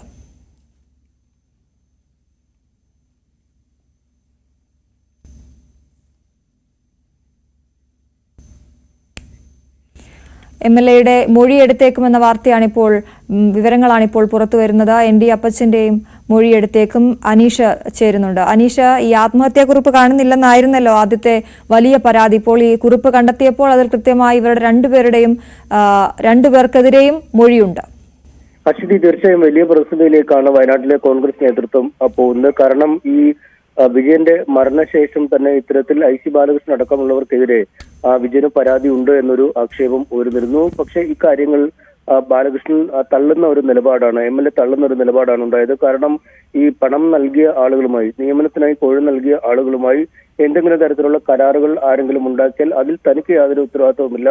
ഇത്തരത്തിലൊരു കരാറിൽ ഏർപ്പെടുന്നതിന് മുമ്പ് തന്നോട് ആരും ആശയവിനിമയം നടത്തിയിട്ടില്ല, അതായത് വിജയൻ അടക്കമുള്ളവർ ആശയവിനിമയം നടത്തിയിട്ടില്ല, ഒരു തരത്തിലുള്ള പണവും താൻ കൈപ്പറ്റിയില്ല എന്നാണ് അദ്ദേഹം പറഞ്ഞിരുന്നത്. ഒപ്പം ഈ ആത്മഹത്യാക്കുറിപ്പ് അടക്കമുള്ള കാര്യങ്ങൾ അത്തരം ഒരിടത്തും രേഖപ്പെടുത്തി വെച്ചിട്ടില്ലല്ലോ എന്നാണ് അദ്ദേഹം പറയുകയും ചെയ്തത്. പക്ഷേ ഇപ്പോൾ ഈ ആത്മഹത്യാക്കുറിപ്പ് പുറത്തു വരുന്നതോടുകൂടി അക്ഷരാർത്ഥത്തിൽ കോൺഗ്രസ് നേതൃത്വം വെട്ടിലായിരിക്കുകയാണ്. കാരണം ഈ ബത്തേരി അർബൻ സഹകരണ ബാങ്കിൽ മാത്രമല്ല, കാർഷിക ഗ്രാമോത്സവ ബാങ്ക് അടക്കമുള്ള സ്വയം പ്രദേശങ്ങളിലെ മറ്റു ചില ബാങ്കുകൾ കൂടി ഇത്തരത്തിൽ സമാനമായ നിയമന തട്ടിപ്പ്, അതായത് കോഴ വാങ്ങി നിയമനം നടത്തിയെന്ന ഗൗരവമുള്ള ആരോപണമാണ് അദ്ദേഹം ഉന്നയിക്കുന്നത്. തനിക്കുണ്ടായിരിക്കുന്ന സാമ്പത്തിക ബാധ്യതകളെ കുറിച്ചുള്ള കൃത്യമായ വിവരങ്ങൾ അദ്ദേഹം കത്തിൽ പങ്കുവെക്കുന്നു. ഒപ്പം ഈ IC ബാലകൃഷ്ണൻ, ജില്ലാ കോൺഗ്രസ് കമ്മിറ്റി അധ്യക്ഷൻ ND അപ്പച്ചൻ എന്നിവർ ഈ കോഴപ്പണത്തിന്റെ വിഹിതം കൈപ്പറ്റി എന്ന് കൃത്യമായി രേഖപ്പെടുത്തുന്ന സാഹചര്യമുണ്ടായി. പക്ഷേ ഈ കോഴപ്പണം കൈപ്പറ്റിയിട്ട് പോലും ഈ നിയമനം കാത്തിരിക്കുന്ന ആളുകൾക്ക് ജോലി നൽകാൻ കഴിയാതെ വരുന്ന ഒരു സാഹചര്യമുണ്ടായി. ഇതേ തുടർന്ന് ഈ ഉദ്യോഗാർത്ഥികൾ തന്നെ നിരന്തരം ബുദ്ധിമുട്ടിക്കുന്നു. അതിൽ പലർക്കും താൻ പണം നേരിട്ട് നൽകേണ്ട അവസ്ഥയിലേക്ക് ഓടിയെത്തുന്നു. പക്ഷെ അത് തന്നെ വലിയ സാമ്പത്തിക ബാധ്യതയിലേക്ക് എത്തിക്കുന്ന സാഹചര്യമാണ് ഉണ്ടായത്. ഒപ്പം നിൽക്കാമെന്ന് പറഞ്ഞവർ അല്ലെങ്കിൽ ഈ കോഴപ്പണത്തിന്റെ വിഹിതം കൈപ്പറ്റിയവരൊക്കെ പൂർണ്ണമായും തന്നെ കൈവിടുന്ന ഒരു സാഹചര്യമുണ്ടായി. അതുകൊണ്ട് മരണമല്ലാതെ മറ്റൊരു വഴിയിലേക്ക് തനിക്ക് നീങ്ങാൻ കഴിയില്ല. ഇത്ര പതിറ്റാണ്ടുകൾ നീണ്ട ഒരു സംശുദ്ധമായ രാഷ്ട്രീയ പ്രവർത്തനം കോൺഗ്രസിൽ തനിക്കുണ്ടായിട്ടും തന്നെ കറിവേപ്പില പോലെ എറിയുന്ന അല്ലെങ്കിൽ തന്നെ ആരും വകവെക്കാത്തൊരവസ്ഥയിലേക്ക് തന്റെ ഇതുവരെയുള്ള പ്രവർത്തനങ്ങൾ പോലും പാഴായി പോകുന്ന രീതിയിലാണ് കാര്യങ്ങൾ നടന്നതെന്നുമാണ് അദ്ദേഹം പറയുന്നത്. എന്തായാലും ഇത്തരം ഈ മൊഴി ഇപ്പോൾ ഇതൊരു മരണമൊഴി എന്ന് കരുതാൻ കഴിയുന്ന ഒരു ആത്മഹത്യാക്കുറിപ്പാണ്. അതുകൊണ്ട് തന്നെയാണ് ഇതിന്റെ അടിസ്ഥാനത്തിൽ തുടർ നടപടികൾക്ക് പോലീസ് നടപടികൾ ആരംഭിച്ചിരിക്കുന്നത്. നേരത്തെ തന്നെ ഈ ബാങ്കുമായി ബന്ധപ്പെട്ട് ഉയർന്നിരിക്കുന്ന ആരോപണം അദ്ദേഹത്തിന്റെ മരണത്തിന് കാരണമായോ എന്ന് അന്വേഷിക്കാനുള്ള ഒരു നിലപാടിലേക്ക് പോലീസ് എത്തിയിരുന്നു. അതിന് പിന്നാലെയാണ് ഇപ്പോൾ ആത്മഹത്യാക്കുറിപ്പ് കിട്ടിയിരിക്കുന്നത്. KPCC പ്രസിഡന്റ് കെ സുധാകരൻ അടക്കമുള്ളവർക്കും ഈ കുറിപ്പ് ഒരു മരണക്കുറിപ്പായി അദ്ദേഹം അയച്ചിട്ടുണ്ട്. സംഘടനാ തലത്തിലുള്ള ഒരു അന്വേഷണമോ നടപടികളോ ഇക്കാര്യത്തിൽ ഉണ്ടാവുമെന്നാണ് ഒരു വശത്ത് നോക്കുന്നത്. മറുവശത്ത് ശക്തമായ നിയമ നടപടികളുമായി മുന്നോട്ട് പോകും. അധികം വൈകാതെ തന്നെ ND അപ്പച്ചനെയും IC ബാലകൃഷ്ണൻ MLA ചോദ്യം ചെയ്യും എന്നാണ് നമുക്ക് മനസ്സിലാക്കാൻ കഴിയുന്നത്. ശരി, MS അനീഷ് കുമാറാണ് കോഴിക്കോട് നിന്നും വിശദവിവരങ്ങൾ നൽകിയത്. കണ്ണൂർ കണ്ണപുരത്തെ ഡിവൈഎഫ്ഐ പ്രവർത്തകൻ റിജിത്ത് വധക്കേസിൽ ശിക്ഷാവിധി ഇന്ന്. തലശ്ശേരി കോടതിയാണ് ശിക്ഷ വിധിക്കുന്നത്. കേസിൽ 9 BJP പ്രവർത്തകർ കുറ്റക്കാരെന്ന് കോടതി കണ്ടെത്തിയിരുന്നു. 2005 കൊലപാതകം. തൃശൂർ കുന്നംകുളത്ത് റോഡരികിലൂടെ നടന്നു പോവുകയായിരുന്ന കുട്ടിയെ കാറിടിപ്പിച്ച് തെറിപ്പിച്ചു. ഇന്നലെ വൈകിട്ട് 3 മണിയോടെ കുന്നംകുളം വെള്ളിത്തിരുത്തിയിൽ ആണ് സംഭവം. 9-കാരി പാർവണയ്ക്കാണ് പരിക്കേറ്റത്. ഡ്രൈവർ കസ്റ്റഡിയിലാണ്. അപകടത്തിന്റെ CCTV ദൃശ്യം പുറത്തുവന്നു.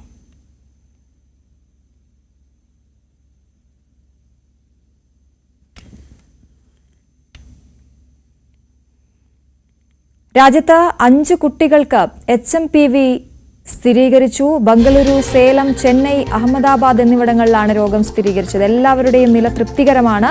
രാജ്യത്ത് 2001 മുതൽ റിപ്പോർട്ട് ചെയ്യുന്ന രോഗമാണെന്നും ആശങ്ക വേണ്ടെന്നുമാണ് ആരോഗ്യ വിദഗ്ധർ പറയുന്നത്. 5 കുട്ടികൾക്കും വിദേശയാത്ര പശ്ചാത്തലമില്ലെന്നും ചൈനയിലെ വൈറസ് വകഭേദമാണോ ഇവിടെയുമെന്ന് അറിയാൻ പരിശോധന തുടരുകയാണെന്നും കേന്ദ്ര ആരോഗ്യ മന്ത്രാലയം വ്യക്തമാക്കി. സംസ്ഥാന സർക്കാരും സ്ഥിതി നിരീക്ഷിച്ചു വരികയാണെന്നും പ്രതിരോധ പ്രവർത്തനം ഊർജിതമാക്കിയതായും മന്ത്രി വീണ ജോർജും അറിയിച്ചിരുന്നു.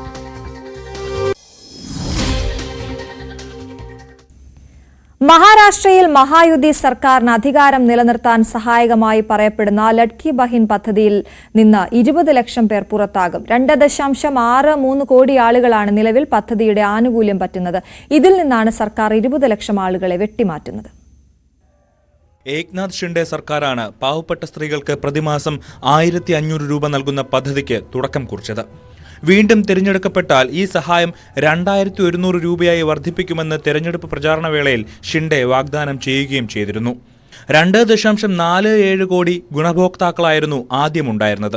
ഇത്രയും പേർക്ക് പ്രയോജനം ലഭിക്കുമ്പോൾ സംസ്ഥാന ഖജനാവിന് 46,000 കോടി രൂപ ചെലവ് വരുമെന്ന് ധനമന്ത്രി അജിത് പവാർ അന്ന് വ്യക്തമാക്കിയിരുന്നു. മാത്രമല്ല, സംസ്ഥാനത്തെ ധനസ്ഥിതിയെ കാര്യമായി ഇത് ബാധിക്കുമെന്നും സമീപഭാവിയിൽ സർക്കാർ ഉദ്യോഗസ്ഥർക്ക് ശമ്പളം നൽകുന്നതുൾപ്പെടെ വെല്ലുവിളിയാകുമെന്നുമുള്ള ആശങ്കകളും ധനവകുപ്പ് ചൂണ്ടിക്കാട്ടിയിരുന്നു. വമ്പൻ ഭൂരിപക്ഷത്തോടെ സംസ്ഥാനത്ത് മഹായുതി ഭരണം നിലനിർത്തിയതിന് പിന്നാലെയാണ് ഇപ്പോൾ 20 ലക്ഷത്തോളം പേരെ പദ്ധതിയിൽ നിന്നും ഒഴിവാക്കുന്നത്. സർക്കാരിന്റെ തന്നെ മറ്റു പദ്ധതികളുടെ സഹായം സ്വീകരിക്കുന്നവരും ഈ ലിസ്റ്റിലുണ്ടെന്നും അവരെയാണ് ഒഴിവാക്കുന്നത് എന്നുമാണ് സർക്കാരിന്റെ വിശദീകരണം. ഇതിനു പുറമെ കുടുംബ വാർഷിക വരുമാനം 2.5 ലക്ഷം രൂപയിൽ കൂടുതലുള്ള ഗുണഭോക്താക്കളെയും പദ്ധതിയിൽ നിന്ന് ഒഴിവാക്കാനും സർക്കാർ തീരുമാനിച്ചിട്ടുണ്ട്. ഇതിനിടെ മഹായുതി സർക്കാരിന്റെ തീരുമാനത്തിനെതിരെ രൂക്ഷ വിമർശനവുമായി പ്രതിപക്ഷം രംഗത്തെത്തി. തിരഞ്ഞെടുപ്പ് നേട്ടത്തിന് മാത്രമായാണ് പദ്ധതിയെ സർക്കാർ ഉപയോഗിച്ചതെന്നാണ് പ്രതിപക്ഷത്തിന്റെ ആരോപണം. National desk, news 18. ഇന്ത്യയിൽ തുടരുന്ന ബംഗ്ലാദേശ് മുൻ പ്രധാനമന്ത്രി ഷെയ്ഖ് ഹസീനയ്ക്കെതിരെ വീണ്ടും അറസ്റ്റ് വാറന്റുമായി ബംഗ്ലാദേശ്. പ്രധാനമന്ത്രി പദം രാജിവെച്ച് രാജ്യം വിട്ട ഹസീനയ്ക്കെതിരെ ഇത് 2ാം തവണയാണ് ധാക്ക കോടതി അറസ്റ്റ് വാറന്റ് പുറപ്പെടുവിച്ചത്. ബംഗ്ലാദേശ് വിദ്യാർത്ഥി കലാപത്തിൽ ഷെയ്ഖ് ഹസീനയെ നേരത്തെ പ്രതി ചേർത്തിരുന്നു. പിന്നാലെ ഷെയ്ഖ് ഹസീനയെ അടിയന്തരമായി മടക്കി അയക്കാൻ ബംഗ്ലാദേശ് ഇന്ത്യയോട് ആവശ്യപ്പെട്ടിരുന്നുവെങ്കിലും ഇന്ത്യ അഭയം തുടരുകയായിരുന്നു. ഹസീനയുടെ മുൻ പ്രതിരോധ ഉപദേഷ്ടാവ് താരിഖ് അഹമ്മദ് സിദ്ദിഖ്, മുൻ IG പി ബേനസീർ അഹമ്മദ് എന്നിവരടക്കം 10 പേർക്കും വാറന്റുണ്ട്. 11 പേർക്കെതിരെ ഒക്ടോബറിൽ ഇറക്കിയ അറസ്റ്റ് വാറന്റ് നിലനിൽക്കെയാണ് ജസ്റ്റിസ് മുഹമ്മദ് ഗുലാം മുർത്തുസ മജുംദാറിന്റെ അധ്യക്ഷതയിലുള്ള ട്രൈബ്യൂണൽ വീണ്ടും അറസ്റ്റ് വാറന്റ് പുറപ്പെടുവിച്ചത്. ഫെബ്രുവരി 12-നകം ഷെയ്ഖ് ഹസീനയെയും കൂട്ടരെയും അറസ്റ്റ് ചെയ്ത് ഹാജരാക്കണമെന്നാണ് ഉത്തരവ്. വിദ്യാർത്ഥി പ്രക്ഷോഭത്തെ തുടർന്ന് രാജിവെച്ച് രാജ്യം വിട്ട ഷെയ്ഖ് ഹസീന ഓഗസ്റ്റ് 5 മുതൽ ഇന്ത്യയിൽ തുടരുകയാണ്. ഹസീനയെ തിരിച്ചയക്കണമെന്ന് കഴിഞ്ഞ മാസം ബംഗ്ലാദേശ് ആവശ്യപ്പെട്ടിരുന്നു. വിദ്യാർത്ഥി സംഘർഷത്തിൽ 230-ലേറെ ആളുകൾ കൊല്ലപ്പെട്ടതിൽ ഹസീന ഉൾപ്പെടെയുള്ളവർക്കെതിരെ വംശഹത്യ അടക്കം നിരവധി കുറ്റങ്ങളാണ് ബംഗ്ലാദേശ് ചുമത്തിയിട്ടുള്ളത്. ഷെയ്ഖ് ഹസീനയെ പ്രോസിക്യൂട്ട് ചെയ്യാനുള്ള നടപടികൾ പുരോഗമിക്കുകയാണെന്നും ഹസീനയെ ഉടൻ മടക്കിക്കൊണ്ടുവരുമെന്നും ഇടക്കാല ഭരണത്തലവൻ മുഹമ്മദ് യൂനുസ് നേരത്തെ പറഞ്ഞിരുന്നു. അന്താരാഷ്ട്ര ക്രിമിനൽ കോടതിയിൽ വിചാരണ ചെയ്യണമെന്നും നേരത്തെ മുഹമ്മദ് യൂനുസ് ആവശ്യപ്പെട്ടിരുന്നു.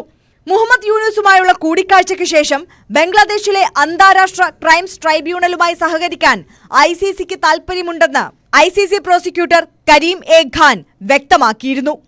International desk news 18. കാനഡ പ്രധാനമന്ത്രി ജസ്റ്റിൻ ട്രൂഡോ രാജിവെച്ചു. 9 വർഷം അധികാരത്തിലിരുന്ന ശേഷമാണ് ട്രൂഡോയുടെ പടിയിറക്കം. കടുത്ത ഇന്ത്യ വിരുദ്ധത പുലർത്തിയിരുന്ന ട്രൂഡോയ്ക്ക് കാനഡയിലെ ജനങ്ങൾക്കിടയിൽ ജനപ്രീതി കുത്തനെ ഇടിഞ്ഞതോടെയാണ് അധികാരത്തിൽ നിന്നും ഒഴിയേണ്ടി വന്നത്. I intend to resign as party leader, as Prime Minister, after the party selects its next leader through a robust, nationwide, competitive process. വാർത്താ സമ്മേളനത്തിലൂടെയായിരുന്നു പ്രധാനമന്ത്രി പദത്തിനു പുറമെ ലിബറൽ പാർട്ടിയുടെ നേതൃസ്ഥാനവും രാജിവെക്കുന്നതായി ജസ്റ്റിൻ ട്രൂഡോ അറിയിച്ചത്. പുതിയ നേതാവിനെ തെരഞ്ഞെടുക്കും വരെ പ്രധാനമന്ത്രി സ്ഥാനത്ത് തുടരുമെന്നും ട്രൂഡോ അറിയിച്ചു. കഴിഞ്ഞ 11 വർഷമായി പാർട്ടിയുടെ നേതാവായ ട്രൂഡോ ഇതിൽ 9 വർഷവും കാനഡയുടെ പ്രധാനമന്ത്രി സ്ഥാനത്തുമായിരുന്നു. വിലക്കയറ്റം, നാണ്യപ്പെരുപ്പം, വീടുകളുടെ വിലവർധന, വാടക കുത്തനെ കൂടിയത് ഉൾപ്പെടെ കാനഡയിലെ ജനങ്ങൾക്ക് ട്രൂഡോ ഭരണം മടുത്തതായി സർവേ റിപ്പോർട്ടുകൾ പുറത്തുവന്നിരുന്നു. കടുത്ത ഇന്ത്യ വിരുദ്ധത, കുടിയേറ്റം, ഖലിസ്ഥാൻവാദികളെ പ്രോത്സാഹിപ്പിക്കൽ എന്നിവ സ്വന്തം പാർട്ടിയിലും ട്രൂഡോയെ അനഭിമതനാക്കി. കഴിഞ്ഞ ഒക്ടോബറിൽ 20ഓളം എംപിമാർ ട്രൂഡോയുടെ രാജി ആവശ്യപ്പെട്ട് രംഗത്തു വന്നു. ഡിസംബർ 16-ന് ഉപപ്രധാനമന്ത്രിയും ധനമന്ത്രിയുമായ ക്രിസ്റ്റിയ ഫ്രീലാൻഡ് ട്രൂഡോയുടെ വിയോജിപ്പ് പ്രകടിപ്പിച്ച് രാജിവെച്ചു. മുൻ സഖ്യകക്ഷിയായ ജഗ്മീത് സിംഗിന്റെ ന്യൂ ഡെമോക്രാറ്റിക് പാർട്ടിയും ട്രൂഡോയുടെ രാജി ആവശ്യപ്പെട്ട് രംഗത്തെത്തിയിരുന്നു. ഈ മാസം 27-ന് പാർലമെന്റ് ചേരുമ്പോൾ അവിശ്വാസ വോട്ടിനുള്ള സാധ്യതയും മുന്നിൽ കണ്ടാണ് രാജി. 2023-ൽ ഖലിസ്ഥാൻ ഭീകരൻ ഹർദീപ് സിംഗ് നിജാർ കാനഡയിൽ വെച്ച് കൊല്ലപ്പെട്ടതിന് പിന്നിൽ ഇന്ത്യൻ നയതന്ത്ര ഉദ്യോഗസ്ഥർക്ക് പങ്കുണ്ടെന്ന കാനഡയുടെ ആരോപണം ഇരു രാജ്യങ്ങളും തമ്മിലുള്ള ബന്ധത്തിൽ വിള്ളൽ വീഴ്ത്തിയിരുന്നു. അമേരിക്കൻ പ്രസിഡന്റായി ചുമതലയേൽക്കാനിരിക്കുന്ന ഡൊണാൾഡ് ട്രംപ് കാനഡയിൽ നിന്നുള്ള ലഹരിക്കടത്തും കുടിയേറ്റവും അവസാനിപ്പിക്കണമെന്ന് ട്രൂഡോയ്ക്ക് മുന്നറിയിപ്പ് നൽകിയിരുന്നു. ഇല്ലെങ്കിൽ കാനഡയിൽ നിന്നുള്ള ഇറക്കുമതിക്ക് 25% അധിക തീരുവ ചുമത്തുമെന്നാണ് ട്രംപിന്റെ മുന്നറിയിപ്പ്. നയതന്ത്ര ബന്ധങ്ങളിൽ ഉണ്ടായ ഈ വിള്ളലുകൾ കാനഡയ്ക്ക് കടുത്ത പ്രതിസന്ധി സൃഷ്ടിക്കുന്നതിനിടെയാണ് ട്രൂഡോയുടെ രാജി. International desk news 18. CBIയുടെ പുതിയ പോർട്ടൽ ഭാരത് പോൾ ഇന്ന് ഉദ്ഘാടനം ചെയ്യും. ഡൽഹിയിൽ കേന്ദ്ര ആഭ്യന്തരമന്ത്രി അമിത്ഷായാണ് ഉദ്ഘാടനം നിർവഹിക്കുക. അന്വേഷണ ഏജൻസികൾക്ക് ആവശ്യമായ പ്രതികളുടെ രേഖകൾ ആക്സസ് ചെയ്യാൻ വെബ്സൈറ്റ് വഴി സാധിക്കും. അന്താരാഷ്ട്ര കുറ്റവാളികളെ തേടിയുള്ള റെഡ് കോർണർ, മറ്റ് കളർ കോഡഡ് നോട്ടീസുകൾ പുറപ്പെടുവിക്കുന്നതിന്റെ ഏകോപനവും ഇനി ഭാരത് പോൾ പോർട്ടൽ വഴിയായിരിക്കും. എല്ലാവർക്കും സുരക്ഷിതമായ ഭാരതം എന്ന ലക്ഷ്യം നിറവേറ്റുന്ന നരേന്ദ്രമോദി സർക്കാരിന്റെ ചരിത്രപരമായ ചുവടുവയ്പ്പാണ് ഭാരത് പോൾ പോർട്ടൽ എന്ന് ആഭ്യന്തരമന്ത്രി അമിത്ഷാ പറഞ്ഞു. നമ്മൾ സമയം ഇവിടെ പൂർണ്ണമാവുകയാണ്. എല്ലാവർക്കും ഒരിക്കൽ കൂടി ഒരു നല്ല ദിവസം ആശംസിക്കുന്നു. നമസ്കാരം.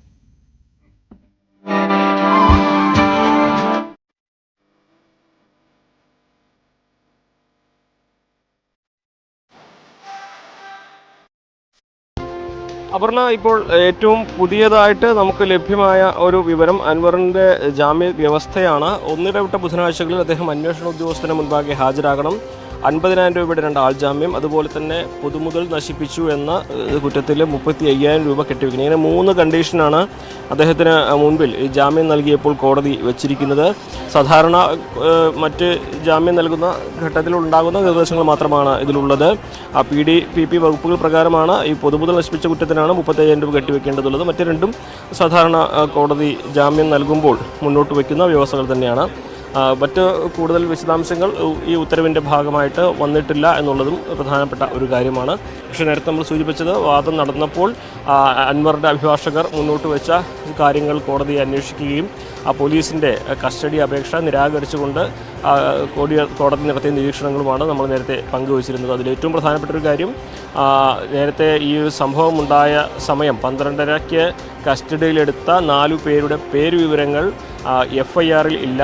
അതിനുശേഷം അൻവറിൻ്റെ പേര് മാത്രമാണ് FIR രേഖപ്പെടുത്തിയിട്ടുള്ളത് എന്നുള്ളതാണ്. അത് രാഷ്ട്രീയ ലക്ഷ്യത്തോടെ അൻവറിനെ മാത്രം കൊടുക്കുവാനാണ് എന്ന അൻവറിൻ്റെ അഭിഭാഷകരുടെ വാദം കോടതി അംഗീകരിക്കുന്ന ഒരു കാര്യമാണ് നമുക്കിപ്പോൾ മനസ്സിലാക്കാൻ സാധിച്ചിട്ടുള്ളത്. എന്തുകൊണ്ട് മറ്റുള്ളവരുടെ പേരുകൾ അതിലുണ്ടായിരുന്നില്ല എന്ന ചോദ്യമാണ് കോടതി ആ വാദത്തിനിടെ ഉന്നയിച്ചത്. അതുപോലെ തന്നെ അൻവറിൻ്റെ കസ്റ്റഡിയിൽ വാങ്ങുന്നത് മറ്റു പ്രതികളെ കണ്ടെത്താനാണെന്ന പോലീസിൻ്റെ വാദവും കോടതി അംഗീകരിച്ചില്ല. അത് അൻവറിൻ്റെ കസ്റ്റഡിയിലെടുത്തല്ല പ്രതികളെ പിടികൂടേണ്ടത്, പ്രതികളെ അന്വേഷിക്കേണ്ടത് അത് പോലീസിൻ്റെ ഉത്തരവാദിത്തമാണെന്ന അൻവറിൻ്റെ അഭിഭാഷകരുടെ വാദവും അംഗീകരിക്കുന്ന ഒരു സാഹചര്യമാണ് ഉണ്ടായിരിക്കുന്നത്. അതുപോലെ തന്നെ അതിലേറ്റവും ഈ കേസുകളുടെ എണ്ണം അൻവർ നിരന്തരം കുറ്റവാളിയാണ് എന്ന് സ്ഥാപിക്കുന്ന തരത്തിലുള്ള ശ്രമം ആ കേസ്